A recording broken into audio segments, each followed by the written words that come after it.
Bienvenido a Esto también es política, el podcast que habla tu mismo idioma, con Mario Girón y Miguel Rodríguez.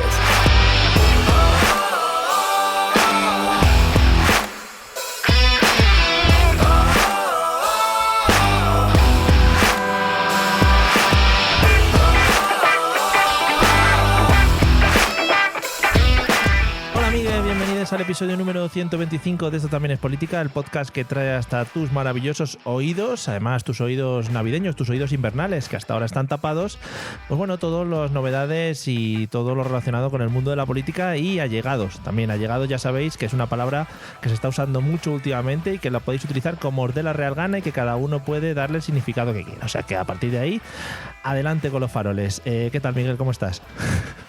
Pues bien, pues nada, allegados los que tengo aquí colgados, básicamente. Gracias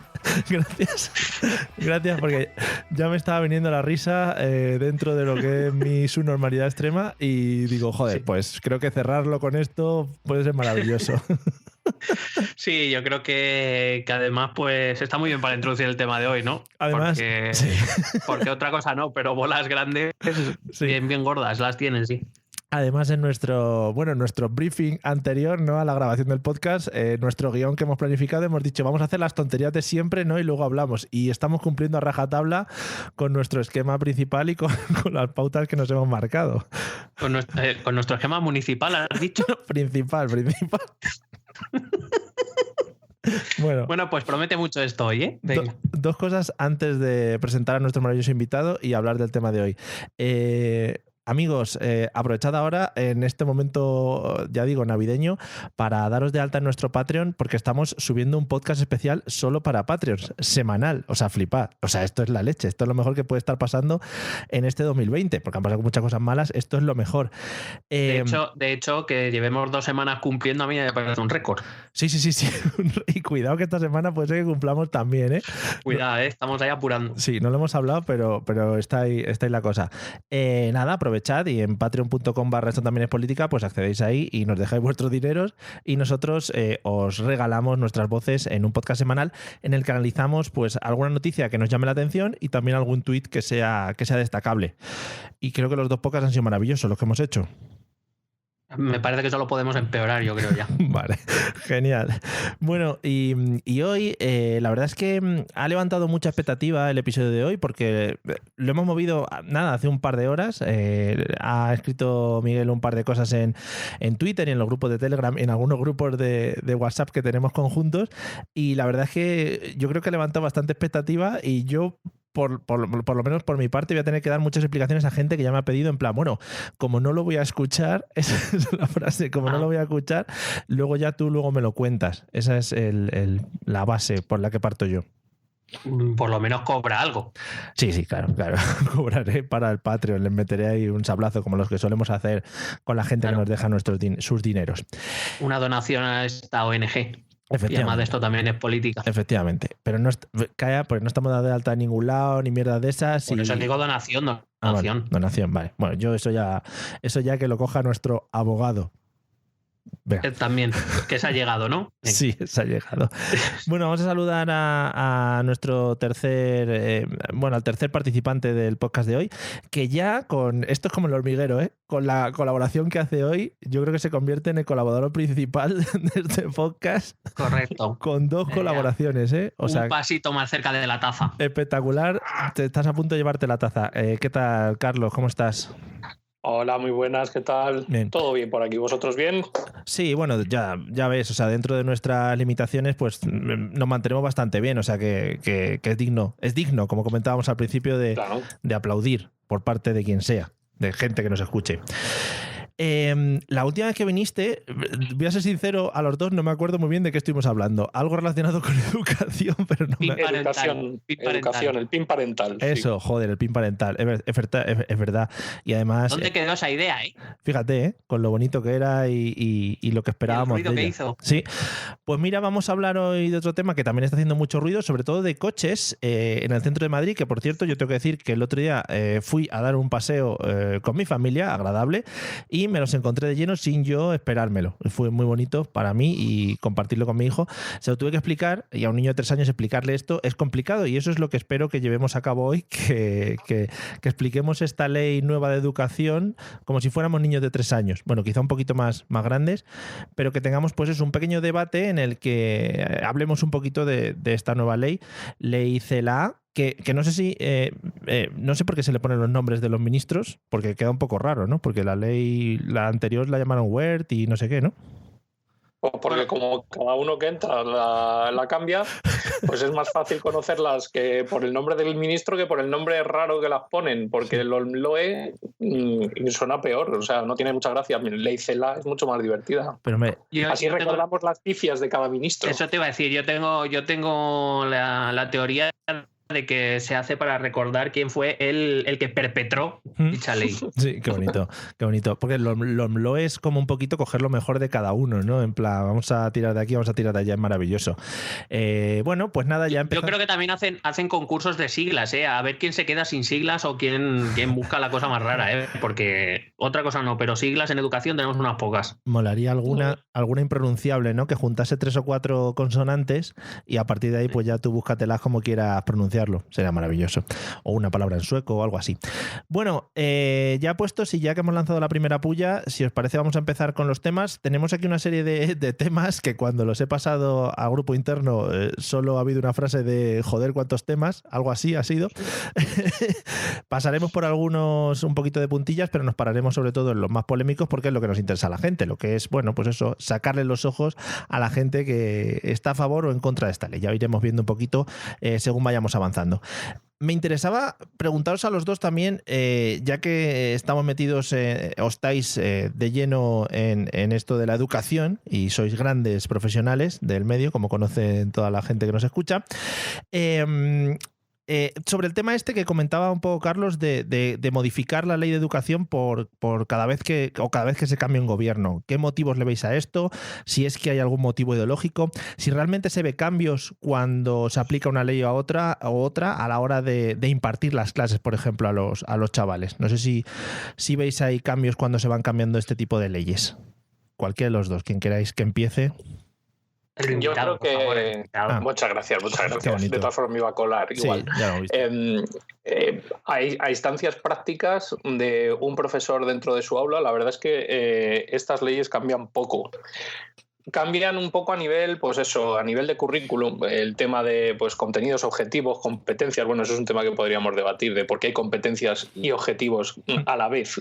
Debatamos. En el sistema educativo, cuando no tiene ningún sentido, o se evalúa por competencias o se evalúa por objetivos, pero por las dos cosas no se puede.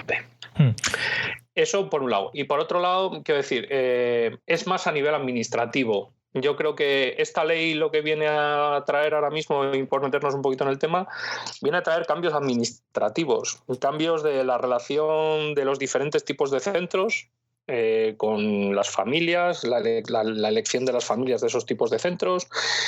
Viene a reforzar un poquito más el sistema público, que, bueno, pues eso también lo podemos debatir, si se necesita o no se necesita, en compensación con los concertados o los privados, la necesidad de la existencia de una educación privada, es lo que viene a debatir, de una educación concertada, que es lo que viene a debatir principalmente esta ley. Y luego mucho cambio tonto que no vale para nada, pero ahí está, hay que saberlo y por supuesto aplicarlo en programaciones didácticas y en todo lo que viene siendo la organización de los centros. Claro, porque al final lo que yo decía, ¿no? Si tú como profesor, pues eso, te dicen una serie de cosas, pero tú al final las clases que estás dando y sobre tus materias, al final no es algo que te influya demasiado el que cambien unas cosas u otras o que tenga un nombre o tenga otro. Al final la historia es la historia y cada cosa es cada cosa, ¿no?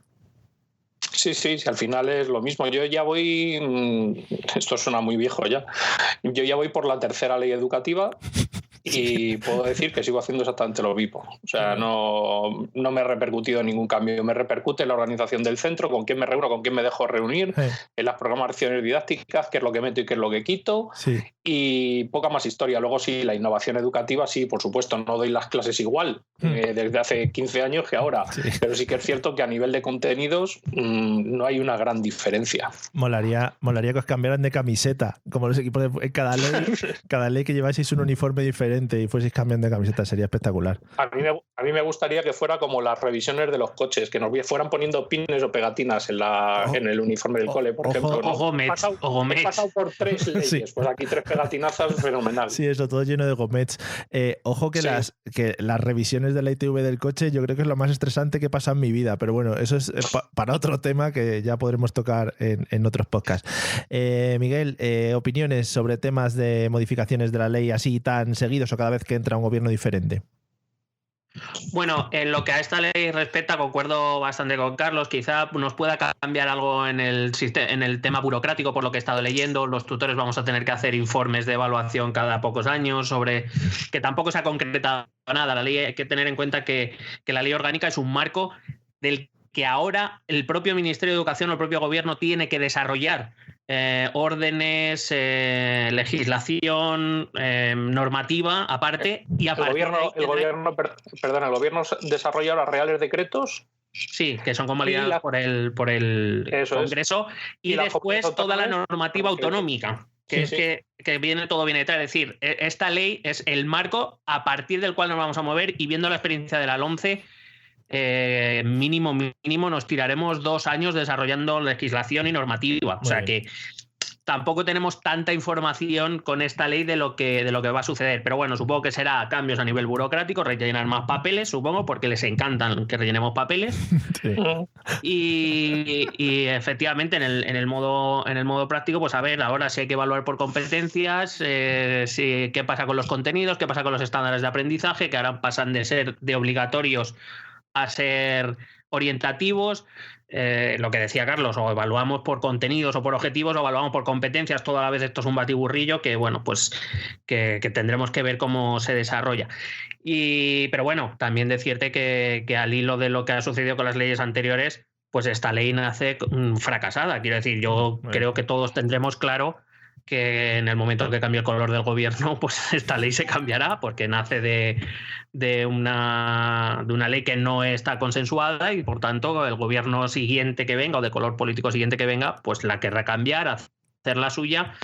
Y aquí, hasta que no haya algún día, que no sé si lo veremos alguno de nosotros, un pacto de Estado educativo que permita una ley durar años con sus modificaciones, que nadie dice que las leyes tengan que ser inamovibles, pero una estructura básica que permanezca años, pues así vamos a seguir. Y el problema de todo esto, y me permite la última reflexión al respecto, es que al final no sabemos si una ley funciona o no funciona, porque para saber si una ley funciona o no funciona tiene que pasar mínimo 15 años. Tienes que meter a gente y dejar que salga para ver qué es lo que pasa. Pero como no va a ocurrir, pues no lo sé. Por eso, que bien hablas, porque según vas hablando me vas pidiendo como permiso y perdón, porque eso es muy bonito dentro de tus palabras. Sí, porque yo te pido permiso siempre, Mario. Vale, sí, no, sí, lo tengo yo ya interiorizado. Que a raíz un poco de eso os iba a preguntar, al ser una ley poco consensuada, nada consensuada, al ser una ley que ha pasado un poquito así como rápida, digamos, solo por las manos del gobierno actual y algunos de los que han votado a favor, ¿creéis que era el momento adecuado de empezar con este tipo de mandangas? ¿O el sistema educativo tiene alguna otra necesidad que tenían que haber modificado anteriormente?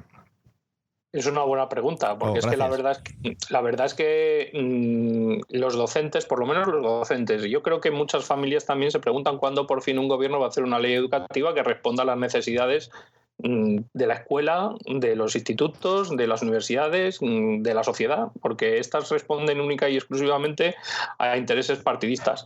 Esta, la anterior, y la anterior, y la anterior de la anterior. O sea, yo, si me tengo que ir para atrás, la última ley educativa que podríamos decir que funcionó bien y que no sabemos muy bien por qué se cambió, bueno, se cambió por la adaptación a Europa, tal, bueno, ese tipo de cosas, pero que se hizo reguleras, fue la LODE. creo recordar, la de 1985, fíjate, que duró 11 años. Hasta entonces iba la cosa fenomenal. Yo creo que todos los que hemos estudiado en ese sistema hemos salido bastante normales, relativamente bien, vamos a decirlo así. Y a partir de entonces las siguientes leyes socialistas empezaron a bajar muchísimo el nivel, es decir, necesitamos igualar a todos los niños, eso que llaman ellos y en general todos, la equidad en la educación, y la entienden como, pues si los niños no pueden igualarse por arriba, igualémoslos por abajo. Eso es una realidad desde siempre. Cuando llegan a secundaria y bachillerato, los profes se enfadan con los profes de primaria, con los maestros, porque es que llegan muy poco preparados, con muy poco nivel, con muy poco tal. Digo, ya, pues es que esto es lo que hay. ¿Necesidades del sistema educativo? Hay infinitas. ¿Cambiar la ley? Pues bueno, no sé si era urgente o no era urgente para alguien. Imagino que simplemente era urgente para los que gobiernan y para dar una respuesta a esos pactos de Estado que se han hecho con nacionalismos. Yo particularmente, otro momento u otro objetivo u otra consecuencia, otra causa para reformar la ley a día de hoy no había. Y más con la urgencia que se ha hecho, y más sin el consenso de nadie, porque sí, lo hablé con Miguel no hace mucho. Es cierto, esta es la primera ley que no se ha preguntado ni siquiera a los agentes educativos, a ninguno. El gobierno ha tomado la decisión unánimemente y se acabó. Cierto es que generalmente les preguntan y la opinión no cuenta para nada, pero por lo menos les preguntan. Pues nada, esta ni siquiera. Bueno, hombre, pues ya dan por hecho que como no sirve para nada, pues ya los pasan por encima. Correcto. Claro. ¿Cómo ves el tema Miguel? El tema de si había que llevar esta reforma a cabo, y sobre todo el tema de que hayan pasado por encima de los educadores para poder plantear esta ley. Bueno, yo es que desconozco, y en eso Carlos está mejor informado, que se hubiese preguntado a los agentes educativos. Si por agentes educativos entendemos a los sindicatos, pues entiendo que sí, tradicionalmente se les había preguntado. Pero también es verdad que los sindicatos, desde mi punto de vista, y no sé qué opinará Carlos al respecto, llevan tiempos alejados de las realidades de las aulas. De hecho, simplemente por recordar la huelga que se convocó aquí en Madrid al inicio de este curso, porque no se había preparado ningún plan ni desde el Gobierno de España ni desde el Gobierno de la Comunidad de Madrid, fue básicamente porque los profesores les empujaron a convocar la huelga, porque si fuera por ellos estábamos todavía esperando. El resto de sindicatos de otras comunidades autónomas ni siquiera se movieron, o se movió Valencia a última hora o cosas así. Es decir, si a los que preguntan son a los sindicatos, poca pregunta hacen. Si además de lo que tampoco les hacen caso, pues así vamos. No entiendo que el momento sea adecuado o inadecuado. Me refiero por estar en el COVID, por ser en estos momentos. Eso en realidad personalmente me da un poco igual. Me parece inadecuado por la forma, porque no es una reforma consensuada. Y me parece inadecuado porque, como bien decía Carlos al principio, creo que no responde a las necesidades que tiene la educación, a las necesidades que la sociedad le exige ahora mismo a la educación o nos exige a la educación. Y como no responde a eso, pues me parece inadecuada, sea haya sido ahora durante el COVID o haya sido durante el año más aburrido de la historia. O sea, me da un poco lo mismo. Sí. Entonces, pues no sabría qué decirte. Me parecía necesaria una reforma que, por ejemplo, la crisis de la pandemia sí que ha dejado al descubierto, que es esa digitalización que nos llevan vendiendo 20 años y que nos ha pillado con el culo al aire otra vez, a pesar de que llevamos, por lo visto, 20 años digitalizándonos. Sí. Pero no sé si era una reforma integral de la ley lo que se necesitaba o unos retoques puramente, vamos a llamarlo, para hacer el sistema un poco más eficaz, pero bueno, volvemos a lo mismo. Si es que es una ley que está destinada a morir, no sabemos si dentro de 4, 6, 8, 10 años, pero no va a durar más. Ya. Una pregunta así rápida. No sé si, y hablando un poquito también de esto, de movilizaciones y tal, sí que el sistema educativo en realidad quizá es uno de los, digamos, gremios que más se mueve o que más se lanza a la calle cuando hay este tipo de problemas o cuando se les enfrenta y tal. No sé si veis algún tipo de cambio promovido por estas movilizaciones o simplemente es, bueno, intentar salir a la calle porque no tenemos otro o no tenéis otro medio con el cual expresaros. Bueno, yo aquí no es que discrepe, pero sí que quiero hacer una puntualización. Sí. Aquí el maestro no ha salido a la calle. Eso te iba a decir. Vale. Yo al maestro no le he visto salir a la calle contra esta ley. He visto salir a las familias. Sí, pero en otras ocasiones no han salido. En otras ocasiones, por ejemplo, pues las mareas verdes y todas estas que... Sí, bueno, pero las mareas verdes salen cuando las leyes son de derechas. Sí. Cuando las leyes son de izquierdas, tú no vas a ver a maestros en general. Yo no te digo que todo el gremio de maestro en general o el gremio de profesores es un gremio de izquierdas. Sí. No sé si es porque realmente nos hemos tragado que esta gente vuela por lo público, pero bueno, podríamos hablar también largo y tendido sobre eso. Pero sí que es cierto que particularmente se han movilizado las familias, porque las familias están viendo sus derechos mermados con esta ley, sobre todo en la elección de los centros. Los maestros no he visto a un maestro ponerse de huelga por una ley de izquierdas. Aquí se pusieron de huelga contra la Comunidad de Madrid. No se pusieron contra el gobierno de España, igual que se pusieron en Andalucía. ¿Qué pasa? Que es lo que yo dije. Yo cuando yo estaba metido en la organización de la huelga, en su momento me salí porque vi el percal, porque yo realmente cuando llegó septiembre y había que incorporarse a los centros educativos con el tema del COVID, vi que había una cierta ineficacia e inoperancia respecto a las administraciones educativas, que las mías son las de las comunidades autónomas, porque son de las que dependemos, en cuanto a proteger a los maestros y a los niños y por ende a las familias, porque eso los niños se van a casa después. Claro. Sí. Ante esa falta de información, de desorganización, falta de medios, de recursos, pues los maestros nos movilizamos y efectivamente, como ha dicho Miguel, forzamos prácticamente a la convocatoria de movilizaciones a los sindicatos que por supuesto no habían dicho ni mu. ¿Qué pasó? Pues que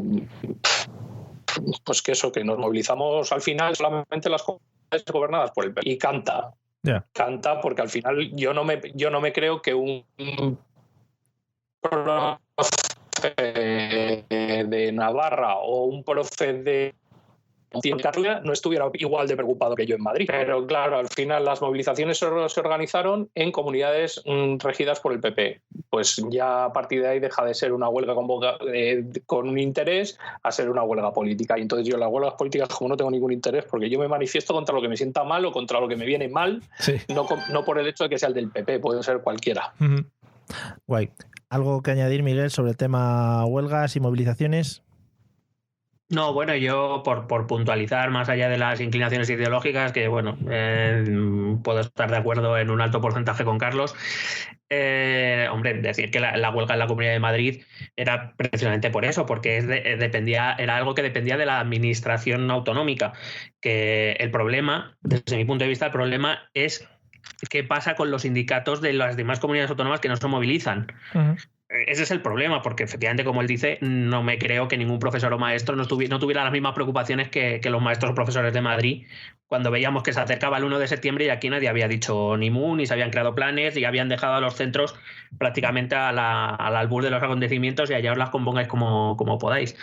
Pero bueno, está claro que volvemos a lo mismo. Las administraciones educativas, sean a nivel estatal o a nivel autonómico, pues demostraron que les importábamos más bien poco, y yo creo que en líneas generales esta ley vuelve un poco a redundar en lo mismo, que la educación es un arma política más que un interés realmente genuino y social, y tanto esto que se dice, ¿no? La juventud es el futuro de un país, bueno, sí. Pues entiendo que les importa más bien poco. Sí, si hicieran cosas a través de TikTok ya verías cómo esto mejoraría con los años. Es lo que hay que hacer. Bueno, vamos a entrar un poquito en temas de la ley. Yo, a ser sincero, me he leído un pequeño resumen y no me he enterado de la misa a la media. Entonces, para eso vengo, para que me contéis un poquito también, aparte de vuestras opiniones, pues cosas que van pasando con la aplicación de esta ley o que van a pasar con la aplicación de esta ley. Lo primero que me ha llamado la atención, y además me has llamado tú la atención, no me has llamado la atención, sino que hemos hablado 2 o 3 pequeñas palabras sobre ello antes, Miguel, sobre el tema de la Tres palabras, exactamente, además. Sobre el tema de la distribución de competencias, es decir, ¿qué implica que cada una de las comunidades autónomas tenga que desarrollar, pues no sé si sus propios temarios o sus propias enseñanzas o sus materias o lo que sea? ¿Qué implicaciones tiene eso? Si se pueden producir formaciones diferentes dependiendo del lugar de España en el que estemos. Bueno, La cuestión de las competencias, hay que decir que el Ministerio de Educación establece un marco general, que es lo que hace esta ley o cualquier otra ley emanada del gobierno o del Congreso, para que luego las comunidades autónomas desarrollen la mayor parte de la normativa. Por decirlo de algún modo, el Ministerio establece unos mínimos y a partir de ahí las competencias las autonomías tienen competencias de gestión, sí. Y tienen algunas competencias exclusivas a la hora, por ejemplo, de modelar currículo, de gestión de centros, etcétera, etcétera. Yo entiendo que todo el revuelo que se ha armado alrededor de esto, más que por una cuestión de competencias, se ha armado por la cuestión esta de qué tanto por ciento del currículo le corresponde al Estado, al Ministerio, que, por decirlo de algún modo, es que el que va a establecer el currículo único en toda España, lo que se tiene que dar como mínimo en toda España, y qué parte le corresponde a las comunidades autónomas, que sí que pueden diferir ya unas de otras. Cuando tradicionalmente, tanto la LOE, porque esta ley, la LOMLOE, viene a modificar la LOE de 2006, para hacer una pequeña cronología. La Ley Orgánica de Educación, publicada por el gobierno Zapatero en 2006, luego vino la Ley Wert, que es una modificación de la LOE hecha por el gobierno de Mariano Rajoy en 2013, sí. Y esta LOMLOE lo que viene es a derogar la Ley Wert, pero viene a modificar también la LOE de 2006, que sigue siendo, por decirlo de algún modo, la base de la ley. Sí. Entonces, tanto la LOE como la LOMCE decían que el horario el horario común, por decirlo de algún modo, el currículo común, pues el Ministerio establecía el 65% del currículo para aquellas comunidades que no son bilingües, y para aquellas que tengan lengua cooficial el 55%. Y lo que hace la LOMLOE es reducir la cantidad de currículo, el porcentaje de currículo de horario que el Ministerio va a vertebrar, del 65 al 60 en las comunidades que no tengan lengua cooficial, y del 55 al 50 en aquellas que sí que tengan lengua cooficial, porque el resto, lo que es cuestión de competencias, una ley orgánica como esta no lo puede modificar, porque las competencias se derivan de los estatutos de autonomía y demás, o sea que es un jari legislativo. O sea, en realidad no se le está dando más competencias, se le está dando un porcentaje mayor de capacidad de decisión sobre el currículum, pero un porcentaje que ya tenían y que se les da a todas las comunidades autónomas, tengan lengua cooficial o no. Que nos guste más o menos, que nos gustaría tener un currículum más unificado para toda España, eso es otro tema. Pero la ley no hace un gran cambio, un cambio exagerado respecto a eso. Eso sí, le da un 5% más de capacidad de decisión a todas las comunidades autónomas. Sí, pero repito, sí, no. Por acabar, pero repito que primero hay que desarrollar toda normativa a nivel estatal, hay que establecer el currículo estatal, el currículo mínimo que se ha de aplicar a todas las comunidades autónomas, y luego a partir de ahí cada comunidad autónoma tendrá que desarrollar su propia normativa. O sea que todavía nos queda un camino largo por recorrer. Vale, pero entiendo que esto no implica, por ejemplo, que una comunidad autónoma se esté estudiando una materia normal y en otra, por ejemplo, decidan materia de cómo crear iglús, ¿no? Porque de repente les apetezca tratar ese tipo de cosas. Es decir, habrá unas bases a partir de las cuales tirar. Sí, esto viene todo legislado.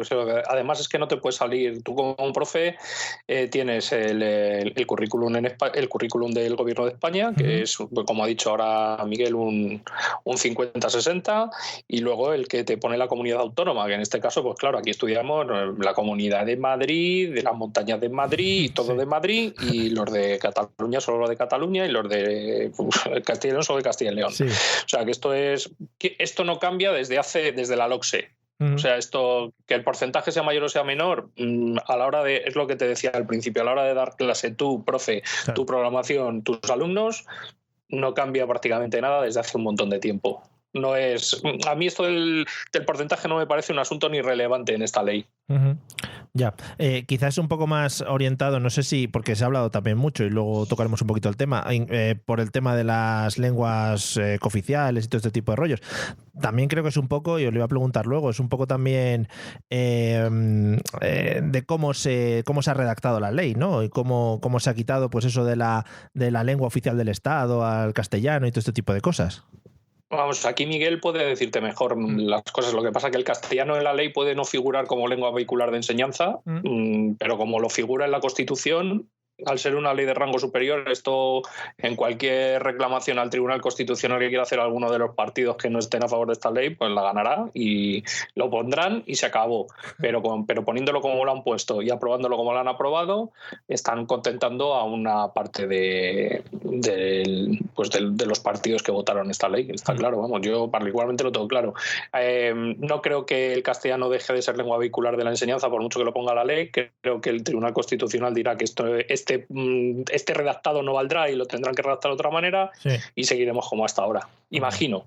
Qué guay. Bueno, no sé si el Tribunal Constitucional dirá nada sobre la redacción de la ley, más que nada porque ninguna ley hasta la LOE establecía lengua vehicular alguna, es decir, en ninguna se decía explícitamente el castellano es lengua vehicular hasta 2006, precisamente, hasta la LOE, cosa que, por cierto, mantuvo el PP la ley Wert, en la que se dice que la lengua vehicular en todo el territorio será el castellano y también lo será conjuntamente la lengua cooficial en aquellas que tengan lenguas cooficiales.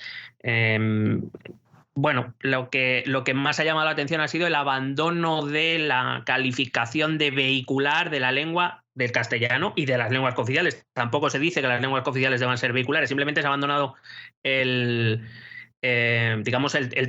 término, es una cuestión más terminológica. Por eso no creo que el Tribunal Constitucional diga nada, porque ha habido otras leyes orgánicas en las cuales el castellano no se ha tratado de vehicular específicamente en la ley y no ha pasado nada.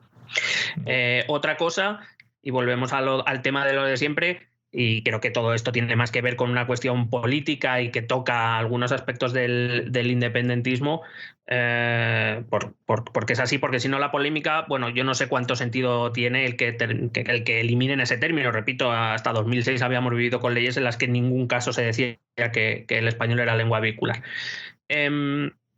Por si acaso, aclarar que lengua vehicular es la que se utiliza para dar clase. Sí. Si me permites, me surgen algunas dudas respecto a esta polémica que se ha generado. Bueno, la primera reflexión, acorde a lo que ha dicho Carlos, efectivamente, la lengua oficial en todo el territorio es el castellano y todos los españoles tenemos el deber de conocerla, el deber y el derecho. Por tanto, debe formar parte integral de la educación, quieras tú mirar el sistema que tú quieras. La LOMLOE establece en cualquier caso que al final de la etapa obligatoria se debe conocer el castellano en todo el territorio y la lengua cooficial en aquellos que la tengan.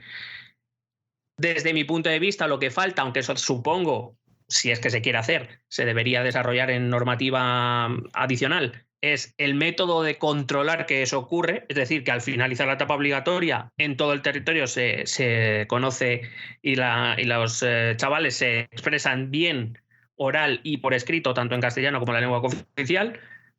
No desconozco si hay algún proyecto de este tipo que controle esto, porque al final es el quid de la cuestión.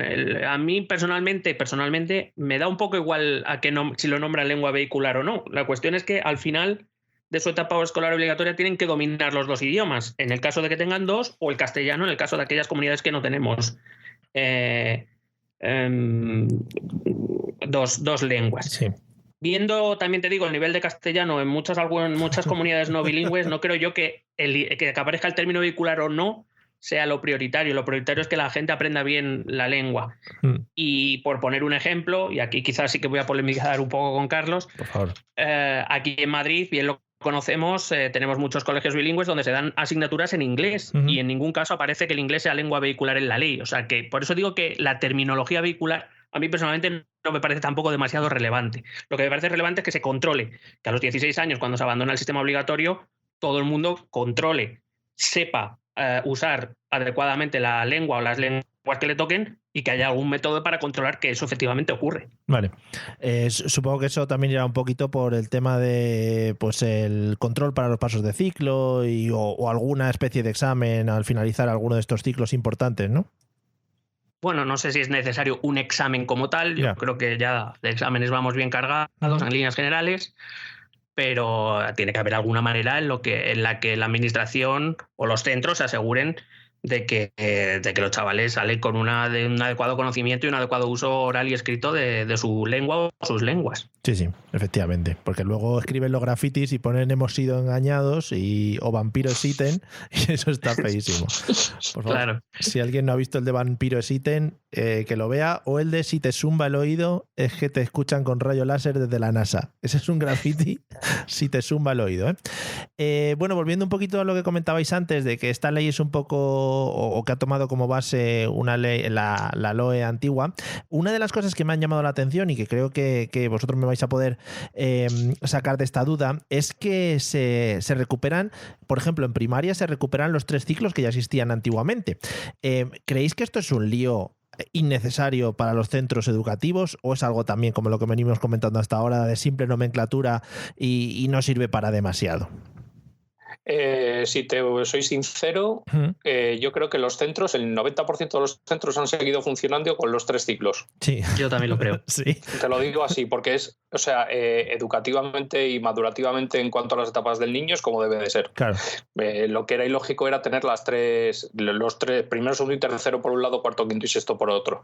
Yo creo que esto viene a reparar una cosa que los centros han seguido haciendo y simplemente se vuelve a nominalmente, administrativamente a poner así, y que yo creo que es como tiene que ser, sinceramente. Creo que es mucho más práctico, es mucho, se hace una mejor visión de la etapa de primaria de 2 cursos en 2 cursos y creo que a la hora de funcionar los centros funcionan mejor así que de la otra manera.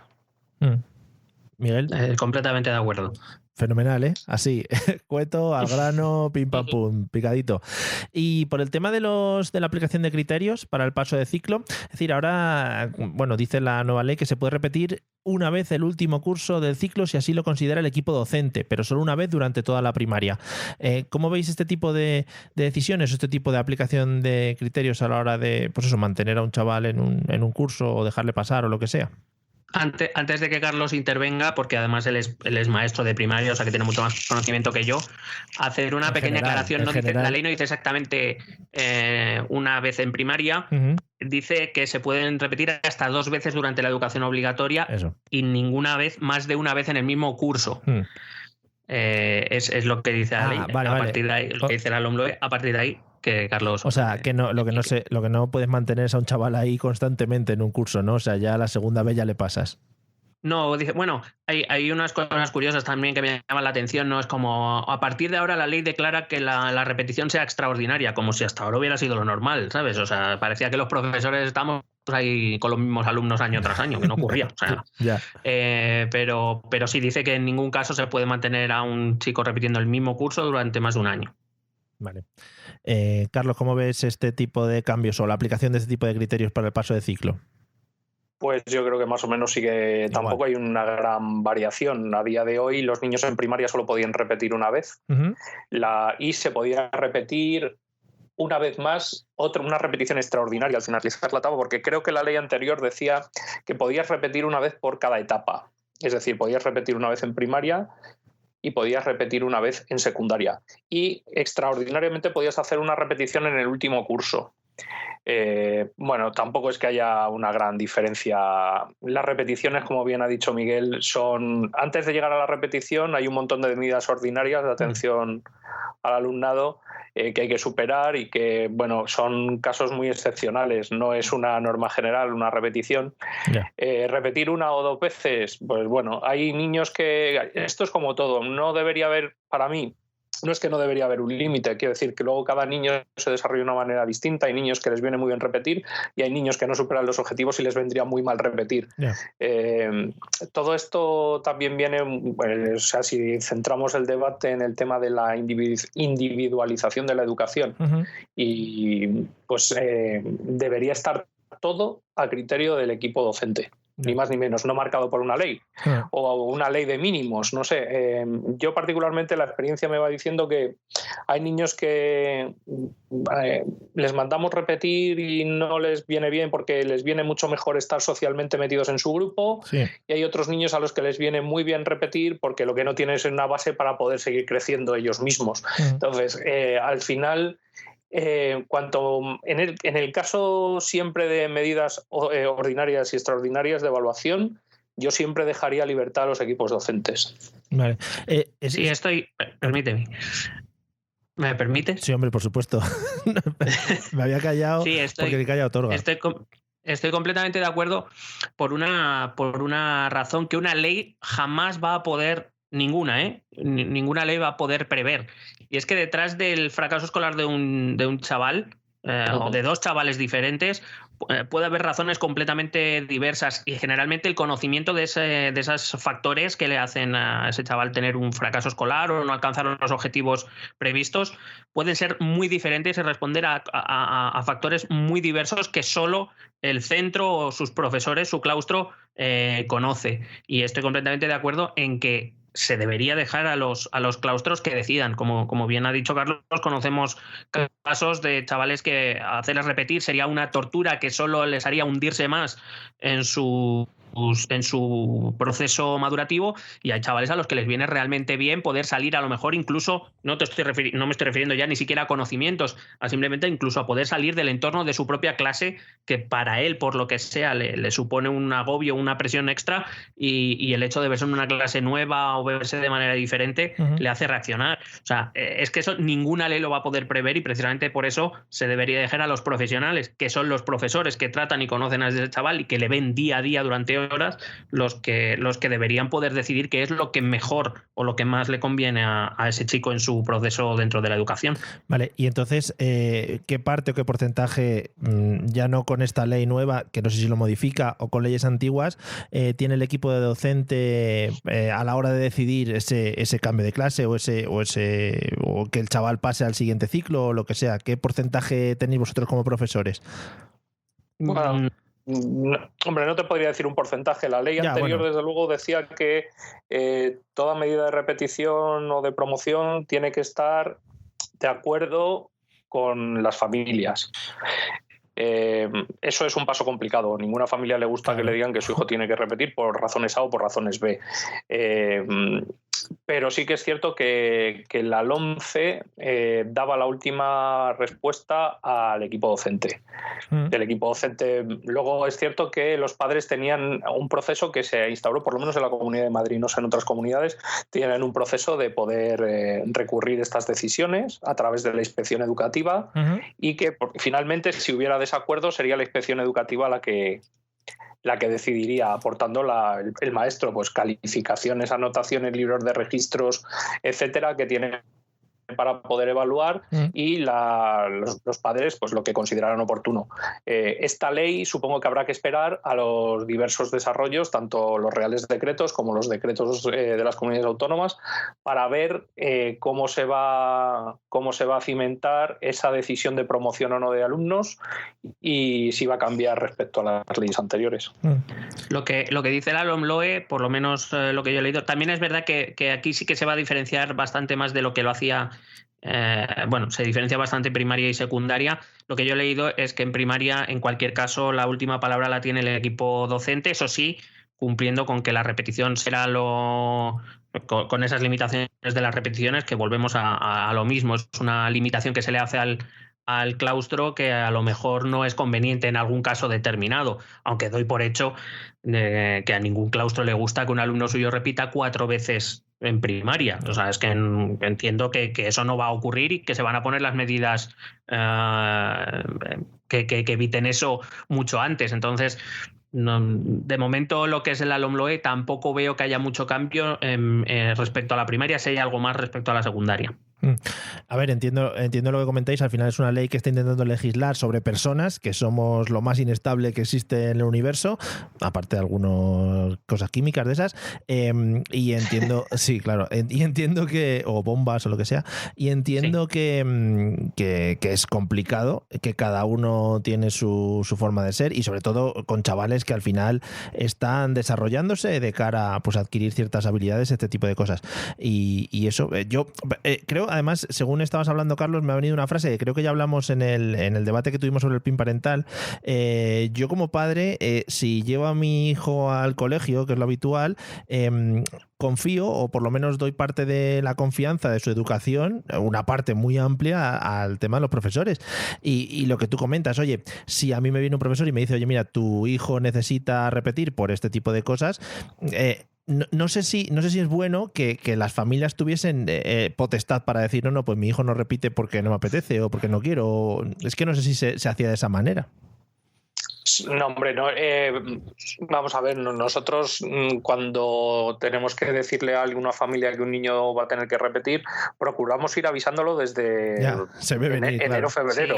Sí, es que eso se ve venir. Claro, o sea, quiero decir, son cosas que en el primer trimestre tú ya más o menos puedes barruntar cuando acaba. Ahora, cuando llegan las evaluaciones de diciembre, te juntas con el resto del equipo docente, porque desgraciadamente no te puedes juntar para hablar de los niños nada más que en las juntas de evaluación. Sí. O en corrillos, porque estamos así, y entonces es cuando te das cuenta de que pues, llegas a la conclusión de que con un niño o con una niña pues pasa algo, ¿no? Aquí está pasando algo, este niño no aprende al ritmo de los demás, bueno, pues llegas a diferentes acuerdos, llegas a diferentes puntos de unión, y eso se le traslada, el tutor lo traslada a las familias, claro, para que estén ya un poquito en alerta de qué es lo que puede ocurrir, de que si ciertas cosas no mejoran.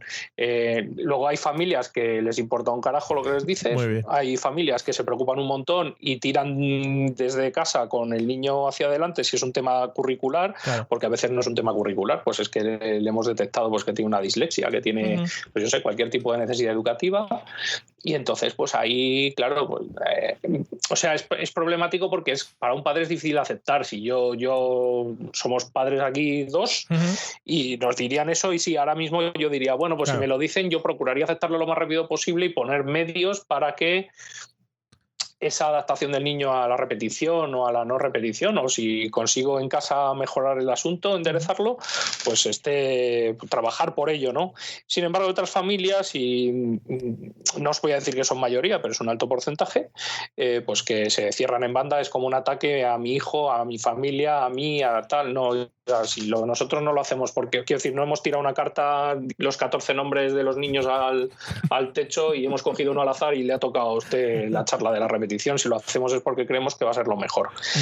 Y como todos, pues a veces nos podemos equivocar. Hay veces que hemos manejado la repetición y luego te das cuenta al cabo del tiempo que la repetición pues probablemente para este niño no ha sido lo mejor, entonces hay que enfocarlo de otra manera. Pero bueno, yo creo que los maestros nunca hacen esas cosas a malas, sino que intentan siempre el bien del niño y favorecer su evolución dentro del sistema. Yo promovería también en estas leyes que se cambian el tema de que el profesor tuviese la capacidad de insultar a las familias, pero como ley, es decir, que fuese algo obligatorio, en plan, señora payasa, que su hijo no pasa. Bueno, pues eso ya más rimando, que sería guay, que sería guay. Los profesores haciendo un rap, ¿no? Para decirle que su hijo no pasa de ciclo. Bueno, pues ha sonado más mejor que los vídeos navideños. Sí. Ha sonado más a cántico de protesta, ¿eh? Sí. Señora payasa, su hijo no pasa. Molaría un montón. Bueno. Ahorraría muchos psicólogos, también te lo digo. Sí. Qué guay. Que las noticias estas te las diese Arcano, ¿no? Rapeando. Madre mía, sería lo mejor que he visto en años. No sé. Sí, te iba a decir. Una reflexión. Sí. Estoy completamente de acuerdo con él, y añadiría, y al contrario de este comentario que ha hecho último, el de nos ahorraríamos muchos psicólogos, es que en realidad el dar esta... No voy a decir que es que las familias no deberían pintar nada, que las familias deben pintar y deberíamos colaborar siempre centros y familias, pero es verdad que muchas veces no ocurre. Claro, ¿qué ocurre? Que lo que pasa es que al final, por ejemplo, un maestro o un profesor, y yo los he conocido y supongo que Carlos los ha conocido, pues llega un momento que dice que yo me voy a buscar jaleos, que yo me voy a buscar aquí, me voy a comer la cabeza para enfrentarme con una familia, porque no sé qué. Mira, el niño que pase y que sea lo que tenga que ser. Y al final lo que ocurre es que se lo coma otro. La palabra es que pase y que se lo coma otro. Claro, y al final lo que ocurre es que nadie está mirando por lo que el niño necesita. Que al fin y al cabo de eso se debería tratar la educación. El objetivo o el centro de la educación debería ser el niño, no ni el profesor ni la familia. Pero claro, el profesor es verdad que se supone que es el profesional aquí, y parece que lo que decimos a veces es no entra o lo que sea y se pone en duda nuestra profesionalidad o nuestro criterio, que por supuesto que nos podemos equivocar, como se puede equivocar un médico, como se puede equivocar cualquier otra profesión, un mecánico, o se puede equivocar un fontanero. Sí. Pero procuramos no hacerlo, joroba. Es que en eso va nuestra profesión. Es que a nadie le gusta fallar en su profesión y menos, sobre todo aquellos, además, que somos vocacionales, que somos muchos. No, claro. ¿Sabes?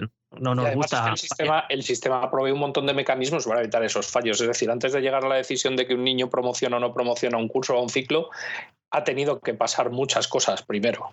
Muchas, cuando digo muchas, ha tenido que pasar un proceso de evaluación individual, un proceso de evaluación dentro del grupo, un proceso de evaluación de todo el equipo docente, incluso la aceptación y firma por parte de las familias, en caso de que no, un recurso a la inspección educativa.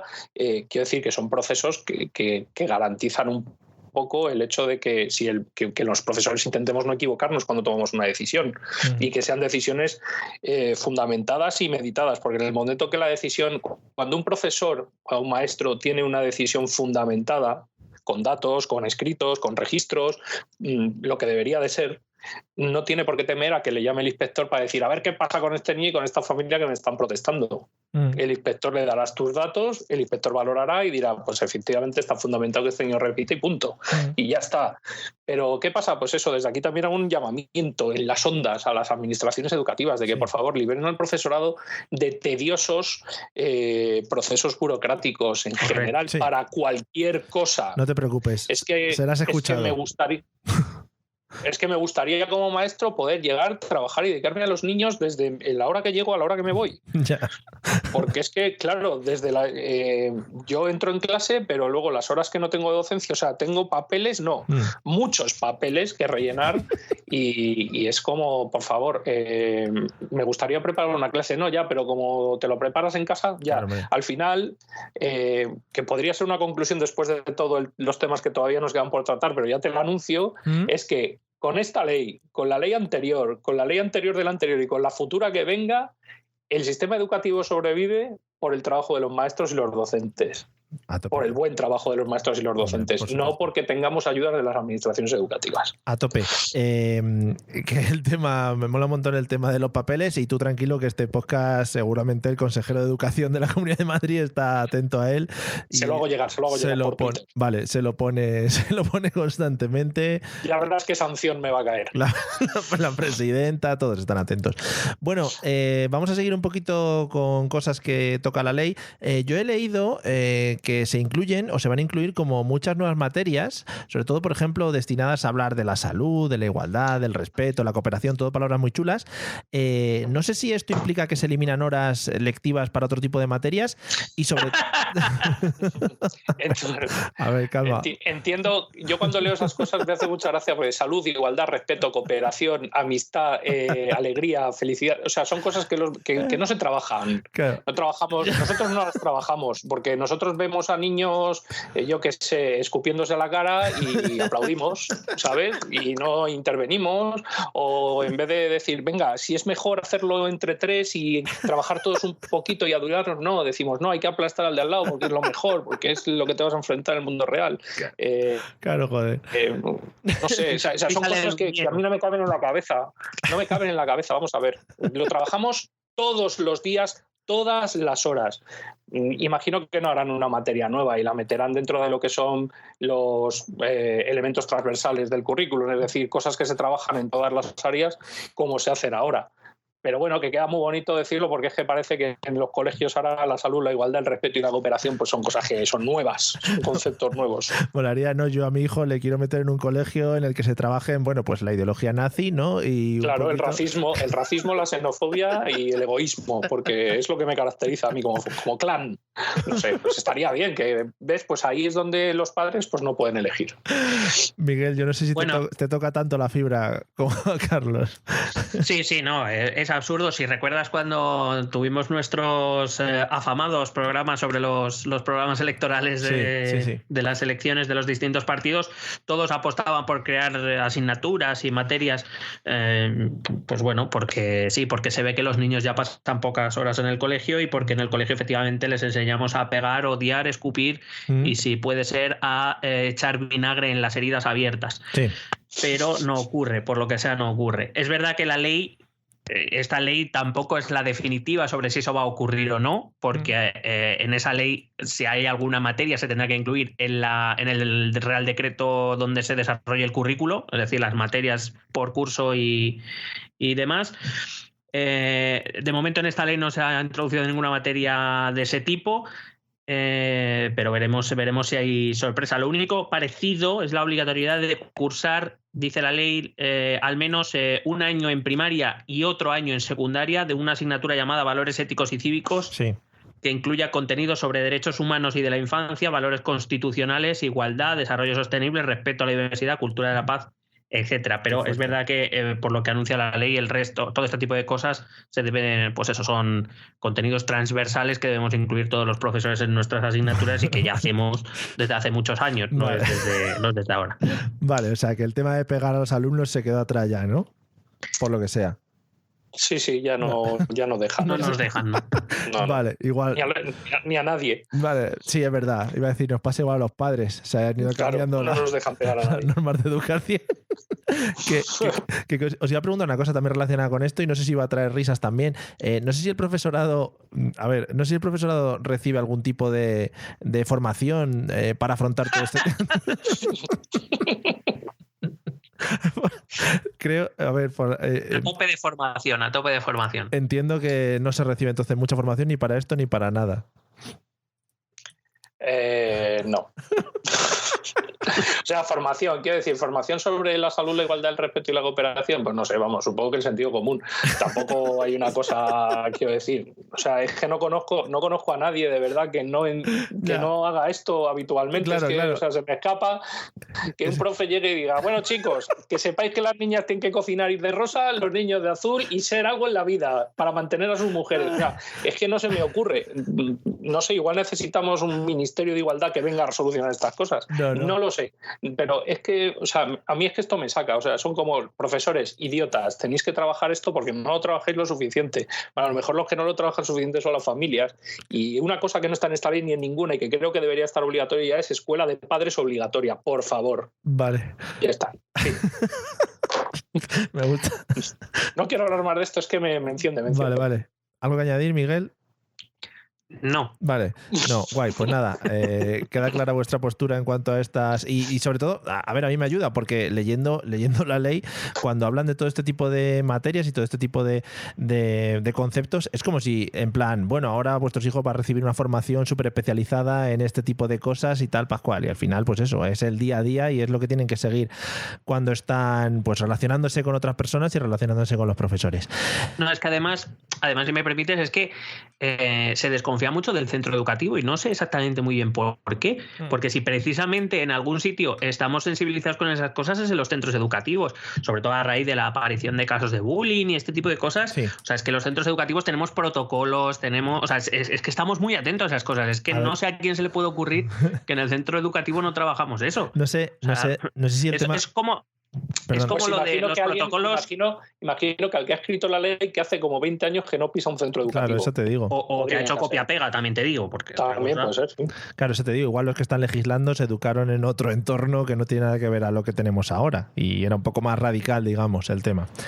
Bueno, es lo que tiene que señores de 60 años pues están legislando sobre gente de 6 ahora. O sea, es que no tiene ningún sentido porque ellos tienen una visión educativa de hace muchísimos años que no corresponde a la realidad de hoy. Los centros son, yo creo que podría decir que son el centro social por excelencia del niño, donde más se tratan todos los valores éticos democráticos, cívicos o como quieras llamarlos. Ujú. Si es el centro donde lo maman, porque es que no lo maman en otro lado, desgraciadamente. Sí. O sea, hemos tenido muchas movidas de descubrir por qué un niño está pegando constantemente a los demás niños y no, es que pobrecito, es que no se sabe socializar, no, es que en casa ve esto y hasta que llegas a esa respuesta pues nos cuesta mucho, ¿sabes? Nos cuesta muchas sesiones de orientación educativa y muchas tal. O sea, quiero decir que es que al final, o sea, a los centros no les puedes decir que tienen que enseñar más sobre esto, si es que más no podemos, si enseñamos más de esto no podemos enseñar de lo otro.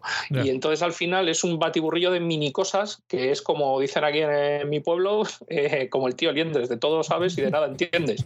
Y no puede ser, o sea, tú te tienes que centrar en lo que tienes que centrarte y por supuesto esa educación social que conlleva todo centro educativo va incluido todo eso, pero no podemos, vamos a hablar hoy sobre la salud, pues no, vamos a ver sobre la salud, hablas en casa y aquí la pones en contexto social y hablamos sobre ello, sobre todo lo demás, pero No. surgen conflictos, ahí está el maestro, está el tutor, está el equipo directivo para resolver los conflictos de una manera didáctica, de manera que el niño Orientación. aprenda. A veces lo consiguen, otras veces no. Sí. Está el equipo de orientación educativa para tratar temas un poquito más disruptivos. Pues bueno, joder, estamos en ello. O sea, decidme en una ley que es como decir a los padres, por fin vuestros hijos van a saber de esto. Y antes no lo hacíamos, ¿sabes? Es como, gracias No, por el apoyo. ¿no habéis tenido que dar ninguna charla sobre el uso del desodorante en clase? ¿En algo?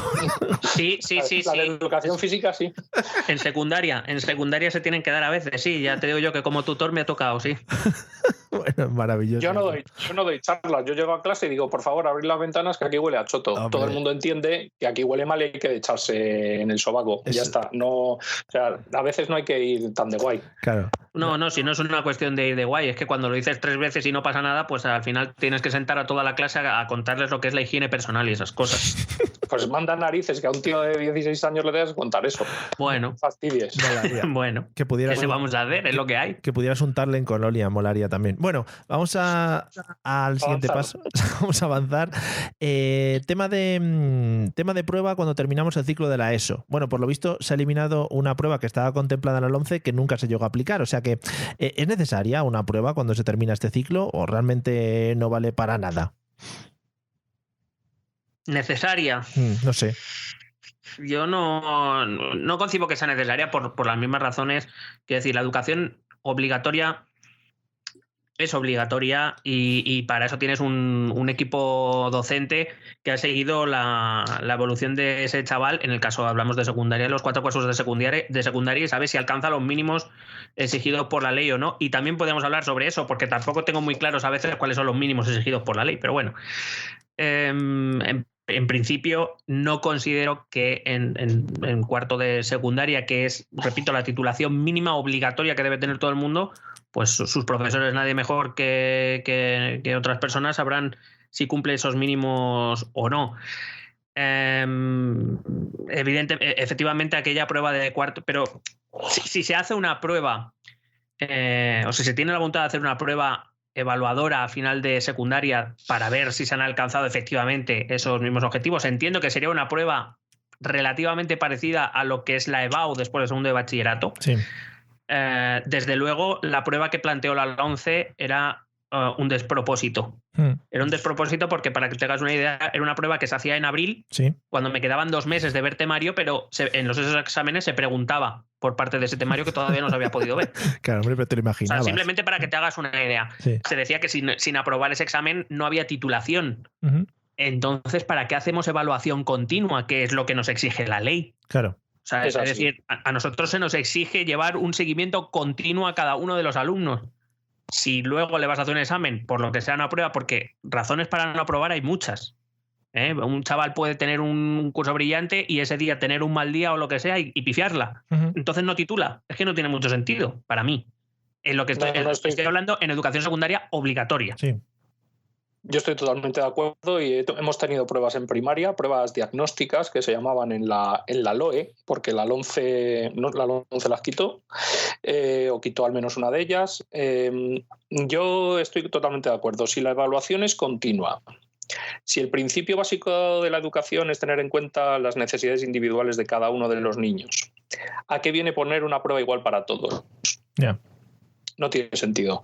No tiene sentido porque además el contexto de los centros es muy importante. O sea, por eso hacemos un proyecto educativo donde ponemos en tela de juicio el contexto en el que nos encontramos, qué tipo de familias tenemos, qué dedicación se hacen a los niños, claro, qué nivel socioeconómico y cultural tienen las familias. No sé, se hace un contexto del centro precisamente porque en unos centros podrás llegar hasta un sitio y en otros centros podrás llegar hasta otro sitio. No es lo mismo un colegio pues, de la zona norte de Madrid, como trabajo yo, donde hay un nivel sociocultural y económico alto, que en zonas de la periferia de Madrid, donde pues, son zonas marginales, donde bastante tienen los niños para aprender a leer y a escribir, y a sumar y a restar y multiplicar y dividir. Y con eso no les puedes pedir más porque el contexto no te permite hacer más.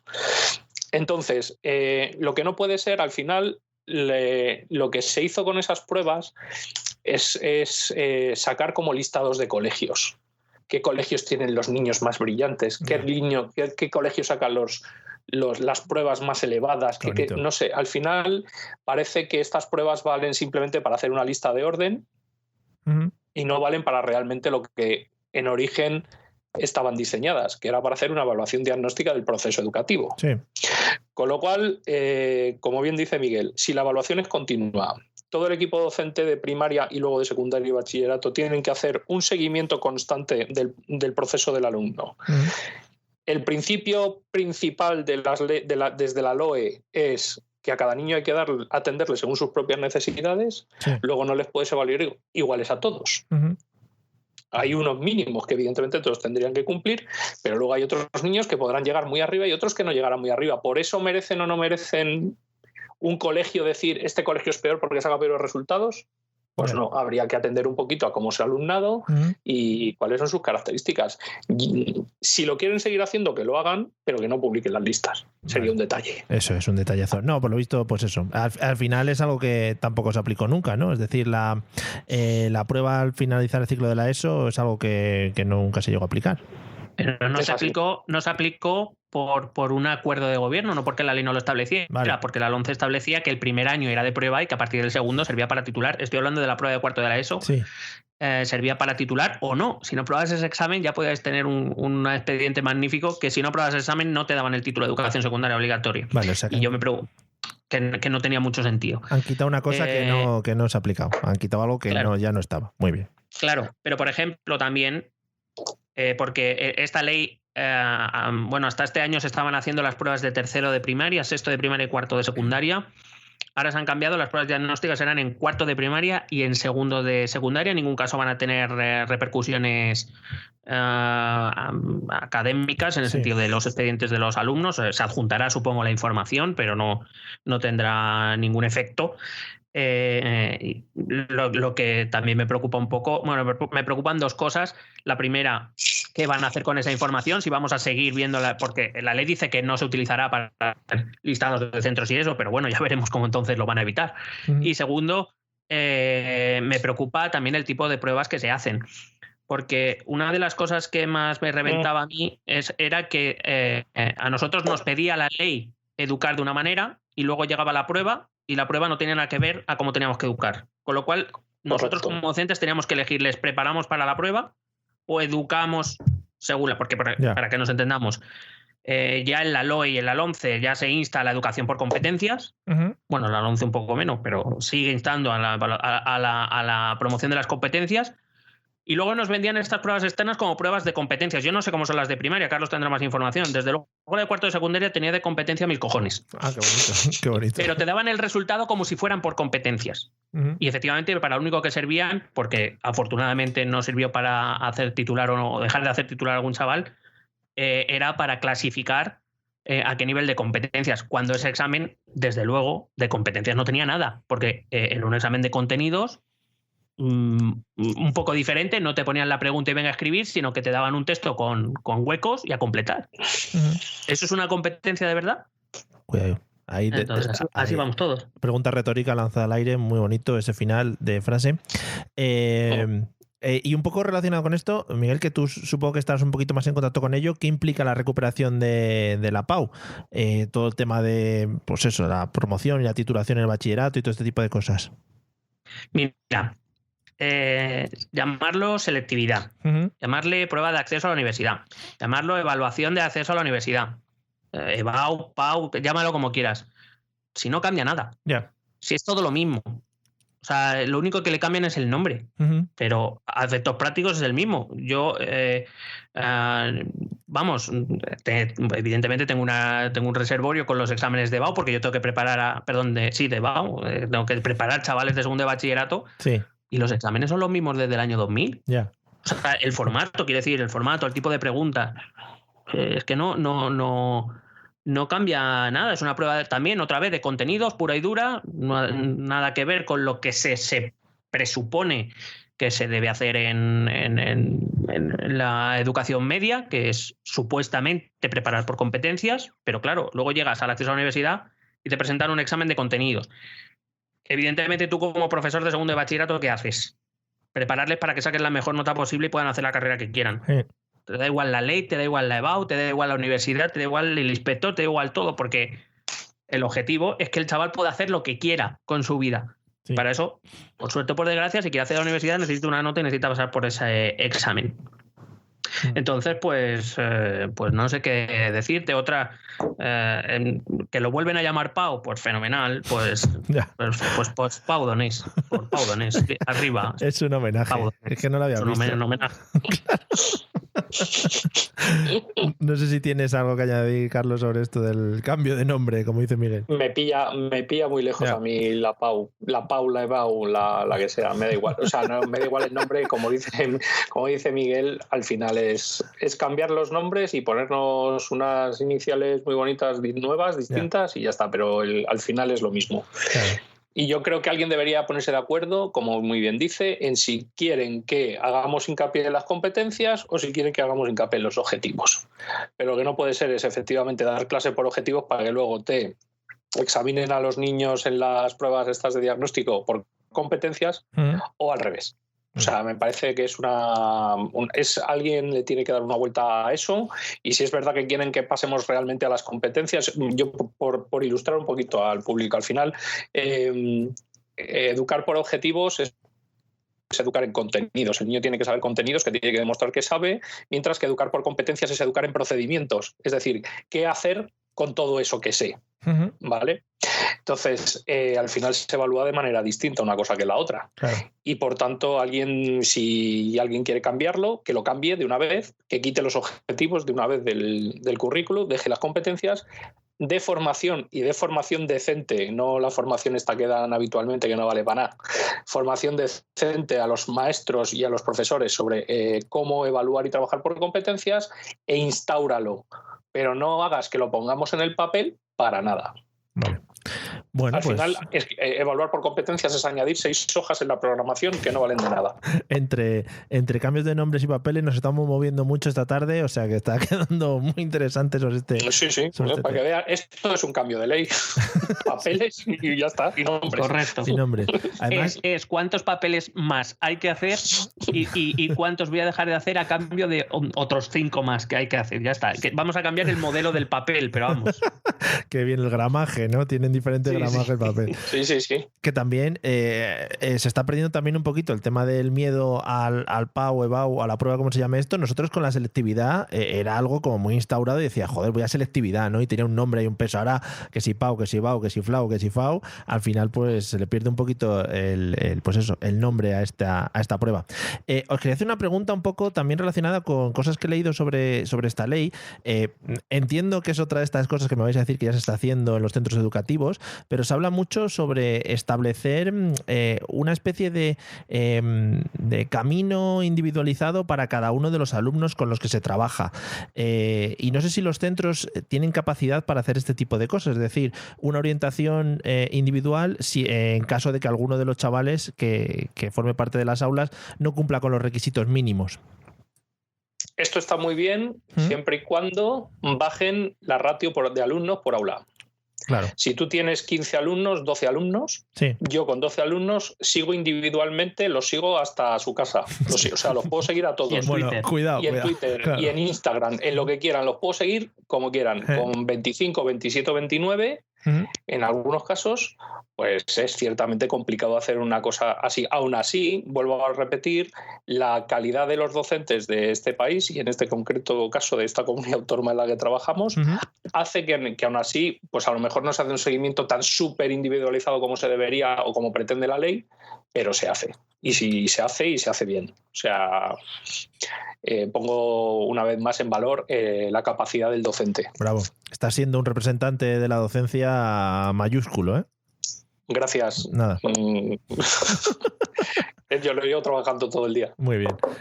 Miguel, ¿cómo haces tú el seguimiento individualizado?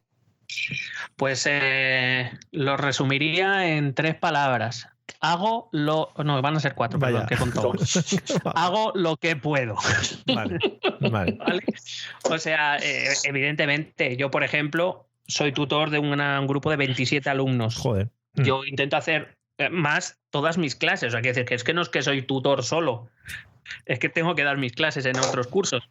Entonces, claro, por lo que sea, yo tengo una limitación física, mental, temporal, o sea que no me da la vida espacial para hacer todo lo que debería. Pero como bien dice Carlos, yo como otros tantísimos docentes intentamos hacer lo más individualizado posible, procuramos dedicarle más tiempo, y supongo que así será la inmensa mayoría de casos, a aquellos que más lo necesitan, aquellos que tienen más dificultades, claro. Porque precisamente eso, al faltarte el tiempo, porque tienes tantísimo trabajo encima, recordad que también de esto hay que rellenar papeles. Que quede claro. Con tantísimo pues al final tienes que decidir qué hacer con el tiempo que tienes. Pues bueno, a los que van bastante bien les dedicas tu tiempo, evidentemente, pero siempre les dedicas un extra un poquito más a aquellos que más lo necesitan. Pero claro, volvemos a lo mismo. Hace falta recursos para poder bajar las ratios, hacen falta recursos humanos, no solo porque, por ejemplo, yo te hablo de mi departamento de orientación, está saturadísimo, supongo que como todos. Son como todos. Claro, entonces es que al final te encantaría, y lo digo de verdad, o sea, estos principios que vienen en las leyes, no solo en esta, en la LOMCE y en la LOE, estos principios, muchos yo creo que los compartimos todos, pero la cuestión es qué se hace para llevarlos a cabo. Y en este caso concreto, este seguimiento individualizado nos encantaría poder hacerlo mucho más, hacerlo mucho mejor. Precisamente yo creo que el agotamiento de los profesores y de los maestros hace que puede ser que ese seguimiento sea mejorable, pero es que no tenemos recursos, sobre todo ni de tiempo ni apoyos para poder hacer ese seguimiento, que por supuesto que sería lo deseable, pues poder ayudar a que cada alumno, cada chaval encuentre su camino hacia la madurez, hacia su futuro, hacia lo que quiera hacer. Sí. Pero es que contamos con lo que contamos, que es con muchas limitaciones. Además entiendo que durante este curso lectivo, con todo el tema mascarillas, contactos positivos, todo ese tipo de cosas, habrá multiplicado el tiempo que hay que dedicar para cada caso en concreto. Y lo que traen arrastrado de no haber estado en clase durante 4 meses. Eso es. Claro, es que tenemos que contar con los niños que han estado 4 meses fuera de las aulas y se nota.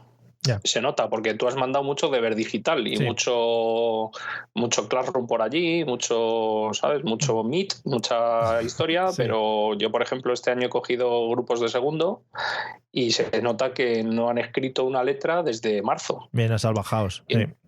Claro, entonces tienes que, además de todo lo de este año, tienes que paliar los déficits que ves del año pasado, que otros años evidentemente se notan muchísimo menos, porque hay niños que los traen, es evidente, porque todos no siguen el mismo ritmo, pero además tienes que centrarte en todo eso, o sea, es que es como,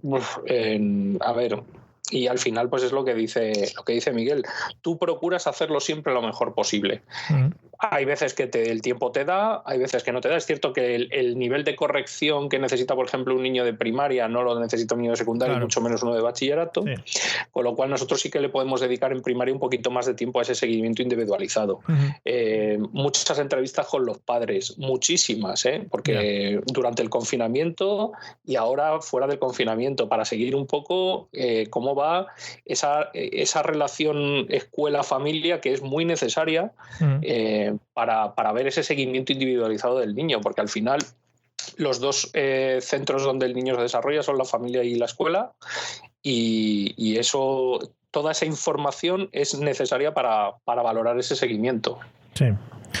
Genial, sí, todo maravilloso. Es que estaba pensando en lo siguiente que te iba a contar, entonces te había desconectado un poco, ¿eh? No pasa nada, vale. No pasa nada. Vale, vamos a ir para ir cerrando un poquito. No sé si querías decir algo sobre esto, Miguel. No, vale. de acuerdo estamos. Vale, para ir cerrando un poquito pues el programa y el podcast de hoy, vamos a hablar de uno de los temas que yo creo que más se ha comentado y sobre el que más hemos escuchado, y pues lo que comentabais un poco también, la gente ha salido un poco a la calle hablando un poquito de esto, y muchas veces nos pasa en este podcast que quizá la gente de la calle o los que no estamos metidos dentro del mundillo en concreto nos enteramos de la mitad de lo que hablan estas leyes, y creo que es interesante que también nos contéis un poquito, si es que conocéis, cómo va un poco el tema de la distribución del alumnado, qué se va a modificar con esta ley, qué pasa con el tema de la escuela concertada, si es tanta catástrofe lo que cuentan a la hora de, supongo que retirar pues todo tipo de, o este tipo de ayudas que se estaban dando a la escuela concertada a favor de las públicas. Si van por ahí los tiros, que yo tampoco, ya digo que estoy un poco ido. Cualquiera de los dos. Bueno, yo diría que son tres temas, sobre todo en los últimos años, lo de los colegios de segregación por sexo y el peligro en el que se encuentra la escuela concertada, o dicen algunos que está la escuela concertada, son temas muy recurrentes, que están enlazados en cierta manera, pero que también hay que mirarlos desde perspectivas diferenciadas. Voy a intentar ser breve. Por un lado, el tema de la distribución de los alumnos, entiendo que lo que quiere evitar es la creación de centros gueto, sí. Que todos yo creo que conocemos, chicos que vienen de familias de clase alta o de clase media alta, pues se juntan en unos determinados centros, chicos que vienen de clases de familias media baja o baja se concentran en otros centros, algunos centros se convierten un poco en centro de chavales complicados o de digamos de pues eso de. Entonces lo que pretende la ley es establecer ciertos criterios para intentar evitarlo, pero tampoco estoy muy convencido, de hecho estoy convencido de lo contrario, de que vaya a ayudar esto, porque son básicamente que si el centro tiene un hermano, pues el hermano pequeño se convierte como en prioritario, o que tiene, supongo que será algún sistema de puntos. Como ahora vamos. Sí, por un sistema geográfico. Quiero decir, pero si precisamente lo que quieres es evitar eso, pues a lo mejor un criterio geográfico no es la mejor idea, ¿no? Porque quiero decir, los barrios más o menos ya concentran población del mismo nivel socioeconómico, o es que ahora vive población de muchas clases sociales, de todas las clases sociales, en, por ejemplo, Pitis, por ejemplo, o en al lado del Santiago Bernabéu, aquí en Madrid. Aleja, sí. Pues evidentemente no, con lo cual estos criterios no creo que ayuden mucho. Entiendo también que busca acabar con la ventaja, no sé si llamarla competitiva, como profe de economía pues me sale esto, la ventaja competitiva que tienen los centros concertados de poder, en cierta medida, elegir a su alumnado, claro, en determinadas situaciones, concentrando en esos centros un determinado grupo social o un determinado perfil de alumno, y dejando a los centros públicos pues el alumnado más difícil o las situaciones más complicadas. Aquí sí que se podrán obtener algunos resultados dependiendo de cómo se conciba, pero como bien decía Carlos, la cosa tampoco cambia tanto respecto a cómo se venía haciendo, con lo cual vamos a ver cómo se concreta. Es que supongo que tendrá que ser con cambios en sistemas de control, en modelos de solicitudes o modelos de admisión o lo que fuera. Respecto a los centros segregados por sexo, con todos los respetos, quien crea que en este tipo de educación está en su derecho, pero una administración pública de un país europeo del siglo XXI creo que no debería poder financiar esas cosas, sobre todo cuando en las propias leyes, no solo en esta, en todas las leyes, lo que se persigue es un objetivo de igualdad entre la mujer y el hombre. No tiene mucho sentido financiar un centro educativo que niegue la realidad de que en sociedad se vive entre hombres y mujeres. No hablo ya ni de otros aspectos más polémicos o de aspectos políticos o ideológicos. Hablo simplemente de que la escuela es una escuela no solo para, como bien decía Carlos, es un centro social para los chavales, y tienen que aprender que la sociedad y el mundo en el que se van a mover tiene hombres y mujeres, les guste o no. Sí, con lo cual no entiendo la polémica, más allá de que se está de acuerdo o no, que yo puedo entender quien crea en este tipo de educación. Yo personalmente no creo, pero quien crea. Pero es una contradicción, o era una contradicción desde mi punto de vista, defender desde la ley ese tipo de cosas, pero luego subvencionar tipos de educación que segregan por sexo. Yeah. Y luego, respecto a la concertada, ya tendría mucho que hablar, así que voy a dejar hablar a Carlos de estos dos temas y luego nos ponemos con la concertada. Por favor. Pues yo me voy a poner directamente con la concertada porque sobre lo otro no tengo mucho que decir. A mí, los segregados o no segregados me dan lo mismo. O sea, entiéndeme, yo entiendo que cada familia tiene el derecho, y así lo recoge, creo, la Constitución, de poder elegir la educación que más le convenga a sus hijos. Pero aquí entra en contradicción, efectivamente, con el tema el tema concertado. Vamos a ver.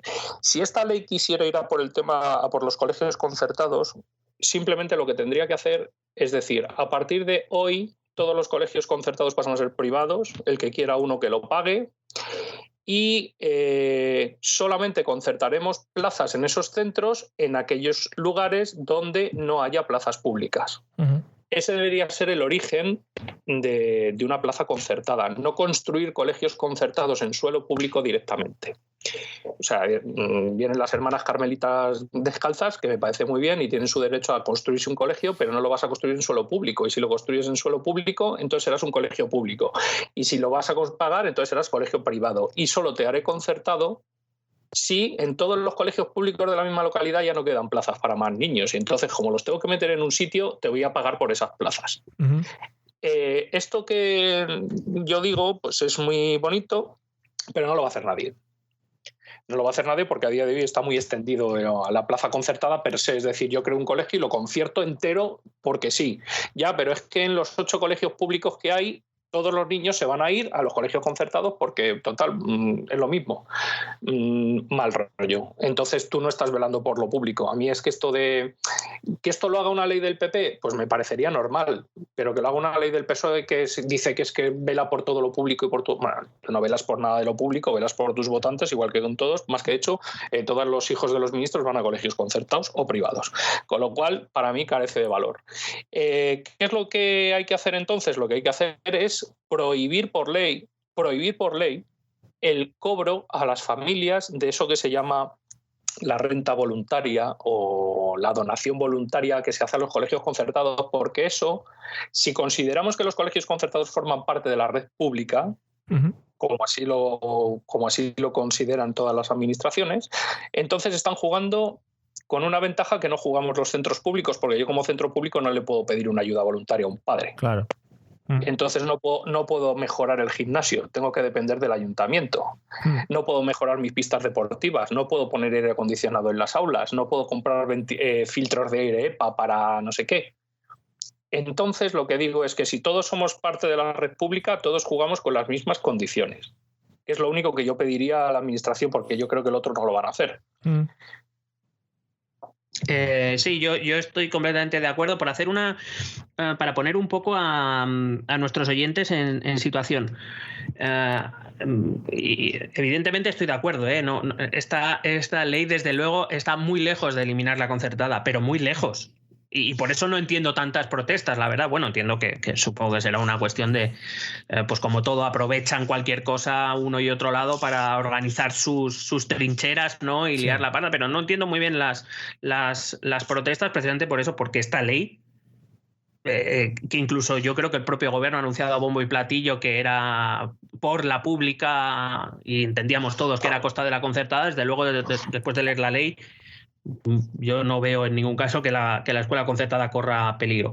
Por poner un poco en antecedentes, lo primero, una cuestión terminológica, es que las leyes establecen que no estamos hablando de escuela concertada, que da un poco esa sensación de que efectivamente es escuela pública o que es algún tipo de... No, es que su nombre es escuela privada concertada. Estamos hablando de colegios privados que reciben financiación pública para que chavales que teóricamente no tienen plaza en las escuelas públicas o no hay más demanda que oferta, puedan estudiar de forma gratuita, tal y como la Constitución y las leyes exigen.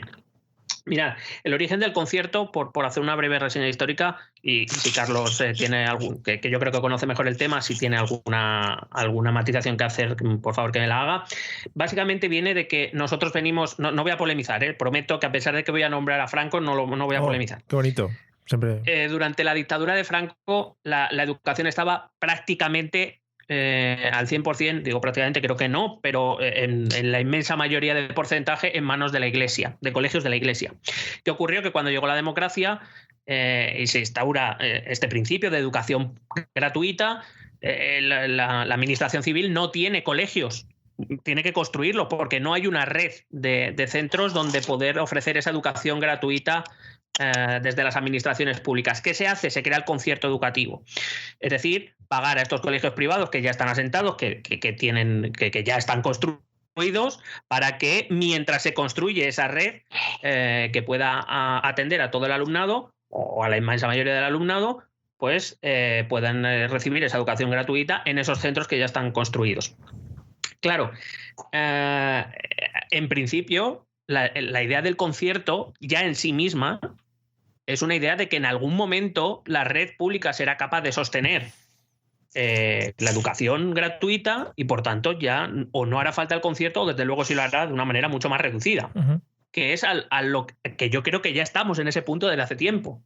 Pero, como bien dice Carlos, aquí nadie se atreve a quitar la concertada. Si lo pensamos, han sucedido varias cosas. La primera, cosas que tenemos que tener en cuenta. Cada vez nacen menos niños en España. Sí. Y, por tanto, con la red pública actual, yo creo que ya hay centros públicos que ya han tenido que cerrar alguna línea mientras sigue existiendo la concertada, lo cual no tiene mucho sentido si tú estás manteniendo una red pública de educación o una red de centros públicos.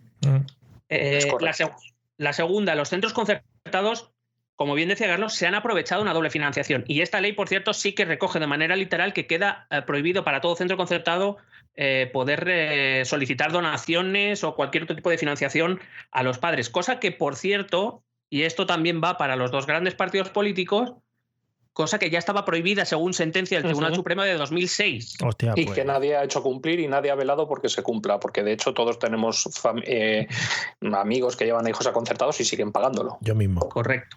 Tú mismo, ole. Voy a reclamárselo. Que no debes. Voy a reclamárselo a las monjas, lo que le he dado ya. Claro. Cualquiera. Y luego lo que decía Carlos, al final la escuela concertada siempre ha tenido esas ventajas competitivas a la hora de la financiación, a la hora de admitir alumnado en sus escuelas, pese a ser plazas pagadas con dinero público, que creían eso, que creaban esa dicotomía, ¿no?, entre un centro, o esa percepción que se tiene de un centro concertado de calidad con buenísimos resultados, cuyo alumnado siempre tendrá éxito en la vida, y centros públicos donde los alumnos no valen para nada, los profesores menos, y donde saldrán solo fracasados, marginados y violentos. Que es un poco, y estoy dentro de la caricatura, pero es un poco la percepción que tiene cierta parte de la sociedad ahora mismo de la educación concertada y de la educación pública. A mí no me parece normal, personalmente, que se cierren líneas en escuelas públicas y se abran centros nuevos, como bien decía Carlos, ya concertados. ¿Pero de qué estamos hablando?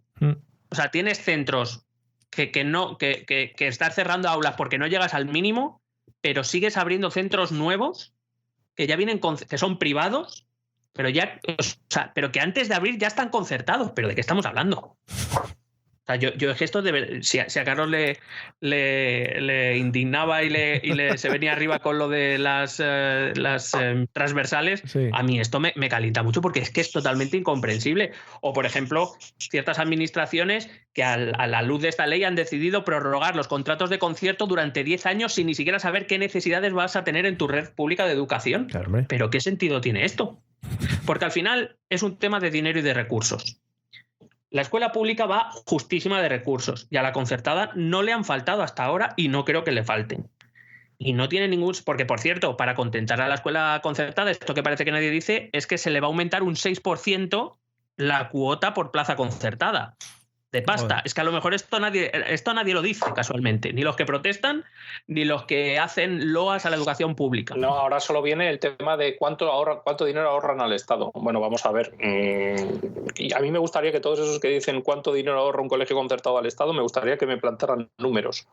Porque no creo que ahorren. O sea, no creo que ahorren nada al Estado, porque al final ese dinero que va al colegio concertado es dinero que no se está ingresando en la pública. Yo es que este tema es mucho más profundo y mucho más arraigado en las familias aquí, porque sí que es cierto que sí que podemos hablar de que alumnos con pocos recursos pueden ir a un colegio concertado y ahí incrementar su visión de futuro. Bueno, vale, yo eso lo puedo entender, pero a nivel de números y a nivel de concierto, o sea, yo puedo entender que en una localidad de 60.000 personas y 2 colegios públicos tengas que concertar plazas, pero cuando tienes una localidad de 50.000 personas con 9 colegios públicos, de repente abrir 2 colegios concertados de nacimiento. O sea, en suelo, y esto quiero hacer mucho hincapié, en suelo público, que es que les regalamos el suelo público a los colegios concertados para que quiten alumnos a la escuela pública. Es un sinsentido. Claro, esta ley lo que hace es instar a los ayuntamientos a buscar suelo público para construir escuela pública y en ningún caso para dársela a la concertada. Prohíbe expresamente la financiación extra, que ya decía que ya es ilegal desde 2006, no es de ahora, pero parece que nuestros políticos no se habían enterado. Y luego también la polémica de que ataca a la libertad de elección de centro de los padres. Respecto a esto último, quizá esto sí puede ser más polémico, aunque yo creo que ya he comentado algo en algún episodio, quisiera decir 2 cosas. Si la elección de un centro concertado es por cuestiones morales y religiosas, cosa que la Constitución española protege literalmente en su artículo 27.3, que es el artículo que se suele decir como que los padres tienen libertad de elección de centro para todo. Si nos leemos la Constitución no dice eso. La Constitución dice que tenemos derecho a una educación gratuita y que a una educación básica y gratuita, y en el 27.3 dice que los padres tendrán derecho a elegir la formación religiosa y ética de sus hijos. Sí. En ese caso, la ley no, de hecho, mantiene la religión, por ejemplo, como asignatura de oferta obligatoria. Lo que dice es que no contará para expedientes o para la media del expediente, lo cual entonces no sé para qué le pones una nota, entonces no lo entiendo. Si hablamos simplemente de formación religiosa. Me parece absurdo. Si pones una asignatura, la evalúas, y si no, pues no la pongas y ya está. Que yo sabéis que he sido profesor de religión muchos años, y a mí me parece que es minusvalorar el trabajo de gente, no sé qué decir. La gente se prepara sus clases igual que yo, trabaja igual que yo, evalúa igual que yo. ¿Por qué no cuenta? No lo entiendo. Pues si cuenta la otra, si le pones una asignatura al lado, la de valores antes o ahora era valores cívicos y sociales, y la evalúas igual, pues ya está, son evaluaciones. Es que poner una asignatura que no se evalúa es absurdo. Sí, yo también lo considero absurdo. ¿Para qué quieres una nota si no te va a contar? Aparte que esto se lo explicas a un chaval, no sé, los tuyos, pero los míos con 14 años le dicen, mira, vas a hacer esta asignatura y no te va a contar una mierda. Pues el niño no va a hacer nada, pero pues vamos a ver. Es evidente, y lo harán porque habrá padres que les obliguen, pues como hay ahora, ya está, no pasa nada. Pero lo que quiero decir es que no tiene sin ningún sentido. De todas formas, hemos dejado de lado ese debate de la religión, pero que será el centro de la controversia, como siempre, como si fuera el problema más grande de todo el sistema educativo, la religión en la escuela. A mí particularmente me ha dado de comer muchos años, y me parece bien que los padres que quieran elegir religión para sus hijos la puedan tener, y precisamente porque ya la pueden tener en los centros públicos, ahora no entiendo por qué conciertas un colegio católico. Si el colegio católico te va a dar lo mismo que la asignatura de religión en un colegio público. O peor. Claro. ¿Qué pasa? ¿Que no te va a dar misa? Bueno, pues no te da misa, pues a eso le llevas tú el domingo. Bueno, pero es que eso quizá entra ya más dentro del ámbito personal. Y yo entiendo que puede haber posturas diferentes sobre la cuestión de la religión en los centros públicos. Para mí es, y no tengo ningún problema en decirlo, para mí las religiones, porque es verdad que nos enfocamos mucho en lo católico, pero que esto también vale para el Islam y vale para el judaísmo y para cualquier fe, porque en principio la Constitución protege todas las religiones, no solo la católica. Para mí, en mi opinión, y es una opinión que no voy a desarrollar más, pero que podríamos debatir y demás, para mí la religión no debería formar parte de la escuela pública. Ahora bien, la Constitución, mientras no se cambie, dice lo que dice. Y eso hay que cumplirlo, porque está muy bien. Para unos la Constitución vale para unas cosas, para otros las otras vale, pero no, señores, aquí la Constitución, mientras no se cambia, hay que cumplirla. Y si la Constitución dice que hay que asegurar la formación religiosa y ética de los alumnos conforme a los deseos de los padres, pues así tendrá que ser en los centros públicos que para eso están pagados por los impuestos de esos padres que quieren dicha formación para sus hijos.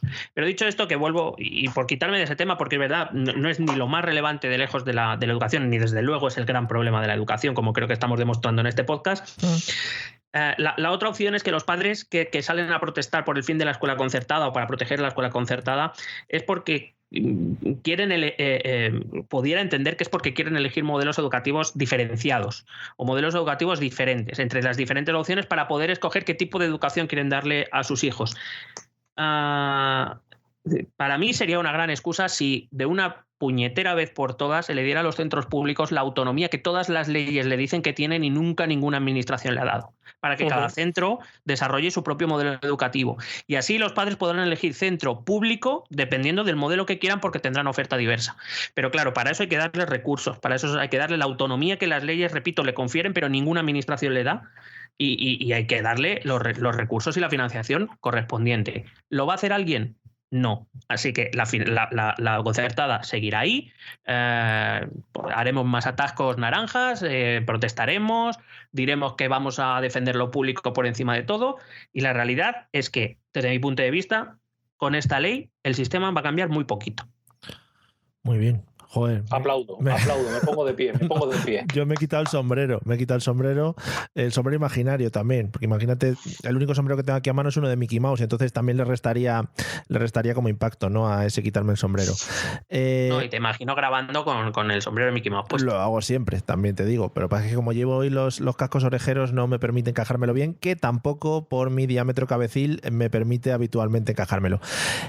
Vamos a ir cerrando porque con esto os habéis calentado, que es normal también, porque nos toca de lleno. Tema de educación especial. Para dentro de 10 años se estudia o se plantea la eliminación de los centros de educación especial, si no me equivoco, y la incorporación de todo tipo, de este tipo de alumnos a los centros ordinarios.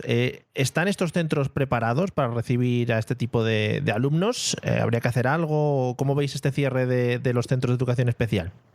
Yo voy a ser muy breve. Me parece un puñetero despropósito. Pero así te lo digo. Vale. Pero así te lo digo. Los centros ordinarios no están preparados para eso. El personal de los centros ordinarios no está preparado para eso. Lo único que se me ocurre es que trasladen al personal de educación especial a un centro ordinario, con lo cual lo único que se van a ahorrar es en el edificio. Vale. Bueno, y a saber si hay espacio suficiente. Claro. Ya sabes si hay espacio, porque a día de hoy los centros están llenos, ordinarios. ¿Dónde vas a meterlos? ¿Por qué? Porque quieres meter a un niño con parálisis cerebral dentro de una aula ordinaria. ¿Para qué? Yeah. ¿No conoces la realidad escolar? No, quiero decir, hemos tenido, o sea, las razones por las que no hemos podido desdoblar o bajar ratios ha sido porque no había aulas, pues ya me dirás. Incorporar más alumnos a los centros, pues lo único que puede hacer es requerir, para empezar, más espacio. A ver, la disposición adicional cuarta lo que dice, porque no dice vamos a eliminar los centros de educación especial, y esto sí me gustaría aclararlo. Voy a leer literalmente lo que dice: en el plazo de 10 años, los centros ordinarios cuenten con los recursos necesarios para poder atender en las mejores condiciones al alumnado con discapacidad. Es verdad, y lo dice la ley, y en eso hay que decir que tienen razón. Otra cosa es que, bueno, incumplimos tantas cosas, pues bueno. Dice que España, en esa misma disposición, dice que España debe cumplimentar con el artículo 24.2, en párrafo E, de la Convención sobre los Derechos de las Personas con Discapacidad de Naciones Unidas, cosa que un informe de su comisión denunció en un informe a raíz de una denuncia de una asociación de discapacitados española, Solcom, diciendo que tener una red paralela de educación especial era segregadora y, por tanto, iba en contra de los derechos de los alumnos discapacitados. Pero la misma ley en sí misma no establece el final de la educación de los centros de educación especial, porque en esa misma disposición añade: las administraciones educativas continuarán prestando el apoyo necesario a los centros de educación especial para que estos, además de escolarizar a alumnos y alumnas que requieran una atención muy especializada, desempeñen la función de centros de referencia y apoyo para los centros ordinarios. Es decir, es un punto intermedio entre acabar con la educación especial o los centros de educación especial y no hacer nada. En el sentido de que, o por lo menos la redacción de lo que de la redacción de la ley se desprende, es que van a intentar incorporar a la red ordinaria no sé, porque tampoco describe los criterios que van a seguir, que ese es otro tema. No, bueno, pues es que aquí no se describe nada, ¿no? Pero si la cuestión está en que esto está totalmente alejado de la realidad. La realidad es que a día de hoy estamos desviando muchos niños de la escuela ordinaria a la escuela de educación especial, porque si ya el ritmo es bajo, que esto ya he hecho hincapié antes, si ya el ritmo es bajo, hemos bajado todos los estándares, porque es que para que todos los niños entraran, todavía hay niños que no pueden entrar, por diferentes circunstancias que no voy a enumerar ahora. Hay que derivarlos a una educación.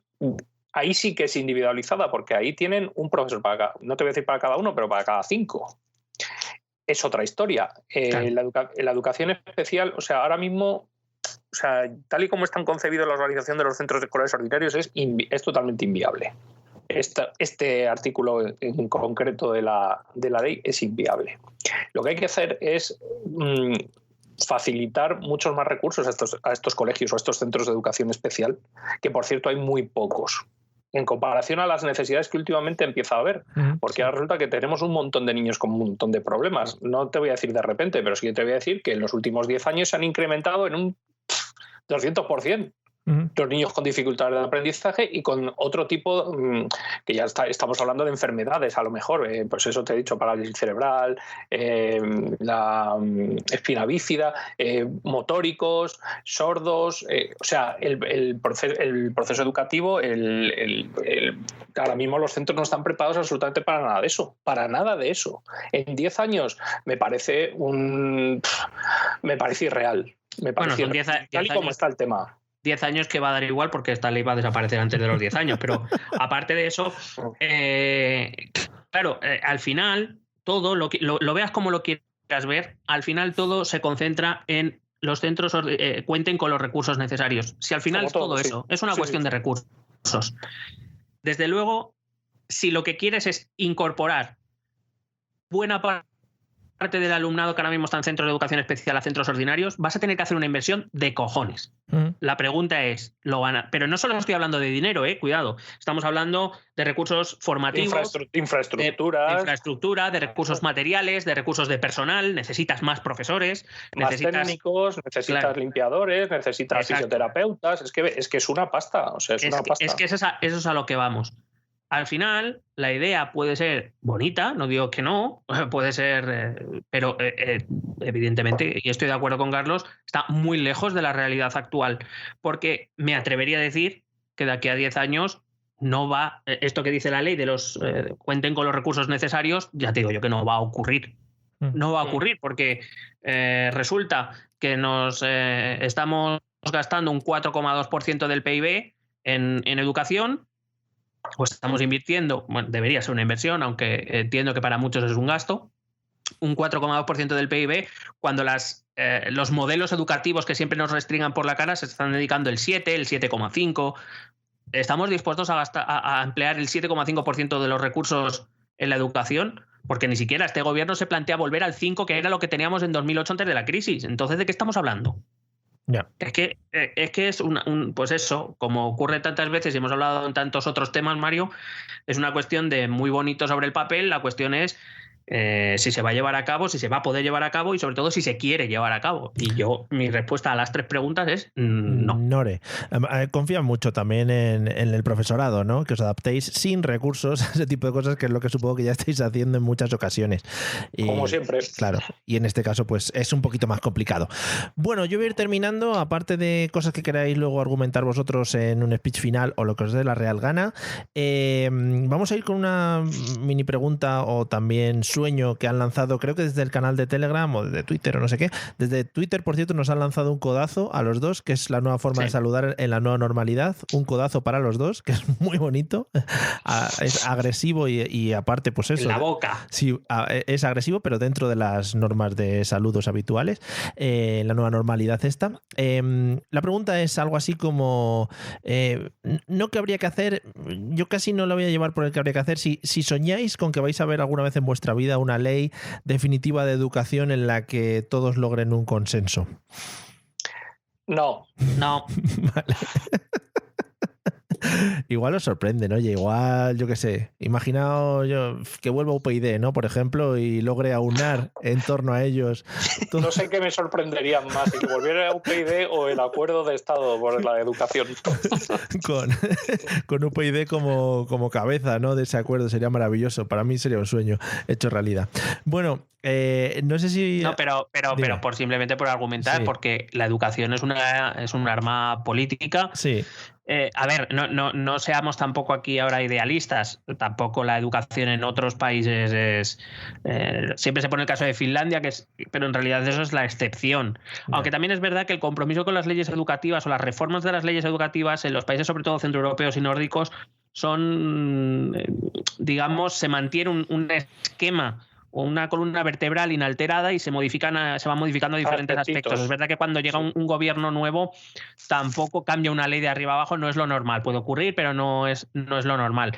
Y es verdad que aquí en España la ley educativa desde siempre ha sido un arma ideológica, un arma partidista, y desde luego ninguno tiene interés en llegar a un acuerdo con el otro para ver si podemos tener una ley, simplemente para ver qué pasa si en 15 años no cambiamos una ley, por verlo, simplemente por experimentar, aunque sea. Por las risas, ¿no? Sí. Bueno, no sé si os ha quedado algo pendiente que queráis añadir a lo largo de todo esto que hemos hablado, que yo creo que hemos tocado bastantes temas y además bastante interesante. Algo que queráis añadir, ya digo, como alegato final o el no de antes. No, yo por incluir un punto más, lo de la promoción en secundaria, sí, que no lo hemos tratado, sí, que ahora por lo visto se corre el rumor de que se va a aprobar secundaria quedándote todo suspenso y esto. Bueno, la ley establece, es verdad que ha habido un cambio respecto a las leyes anteriores, tanto la LOE como la LOMCE, lo que dice que la promoción automática es igual, pues, todo el que tenga todo aprobado o tenga solo una o dos asignaturas puede pasar automáticamente, cosa que ya ocurría. Es verdad que la LOE y la LOMCE establecían dos criterios más para repetir. Además, la ley decía repetir, que era que te quedaran lengua y matemáticas al tiempo o que te quedaran 3 asignaturas. Y es verdad que la LOMLOE no recoge nada de esto, sino que lo deja siempre a criterio del claustro. Y en bachillerato pasa igual. Se abre la excepción a que se pueda obtener el título de bachiller quedándote una suspensa, es lo que dice la ley, no con todas, como algunos profetizaban. Pero también es verdad, y yo no sé cómo serán los claustros de primaria, porque no he estado, pero he estado en varios claustros de secundaria y bachillerato. Al final, cuando llega la evaluación final de un alumno, si ves que le ha quedado una asignatura, sobre todo en los cursos finales estamos hablando, pues mira, te lo limpias y si crees que es lo conveniente. O sea, me resultaría raro que con un área suspensa, por ejemplo, en sexto de primaria, el claustro de sexto de primaria dejara al niño repitiendo sexto. Somos muy cabrones los maestros. Claro, sí que claro. Vais a pillar. Y tenemos muchas vacaciones, que eso no lo quita la ley. Sí, eso. Joder. No había salido el tema, ¿eh? Es que ojo. Que lo que decía, que es que los claustros ya tratamos estos asuntos. Es que a veces es lo que decíamos antes sobre primaria y quería resaltarlo también para secundaria y bachillerato, que miramos un poco el global de todo. Claro. Que no es... por cierto, que en bachillerato, por ejemplo, sí que hace que los profesores de cada asignatura decidan si aprueba o no. Es decir, que no es el claustro el que decide, es cada profesor sobre su materia. En secundaria sí es el claustro, pero que todo eso lo tenemos en cuenta y que yo creo que todos hemos tenido casos donde dices, bueno, le voy a poner un 5 por razones X que a veces escapan de lo puramente de contenidos o de exámenes o demás, porque crees que va a beneficiar más al chaval que otra cosa. Entonces, al final, un poco resumiendo, es que tampoco creo que nos vaya a cambiar mucho el tema en esos casos, así que... Bueno. Pues sí, básicamente lo mismo, que no... O sea, esta es una nueva ley, es muy bonita, he leído muchas correcciones de que ahora hay que poner españoles, españolas, y hay que poner mucho alumnas y alumnos, y hay que poner mucho profesores y profesoras, maestros y maestras, que son corrección del artículo, no sé qué. No ha sido tantísima corrección, porque he visto que la LOE y la LOMCE ya lo incluían, Bueno, alguno habrán añadido. Los que ponía alumnado, pues han decidido que alumnas y alumnos era mejor porque son dos palabras. Alumnades. Básicamente, pues como hemos dicho, en resumen, viene a ser lo mismo de siempre.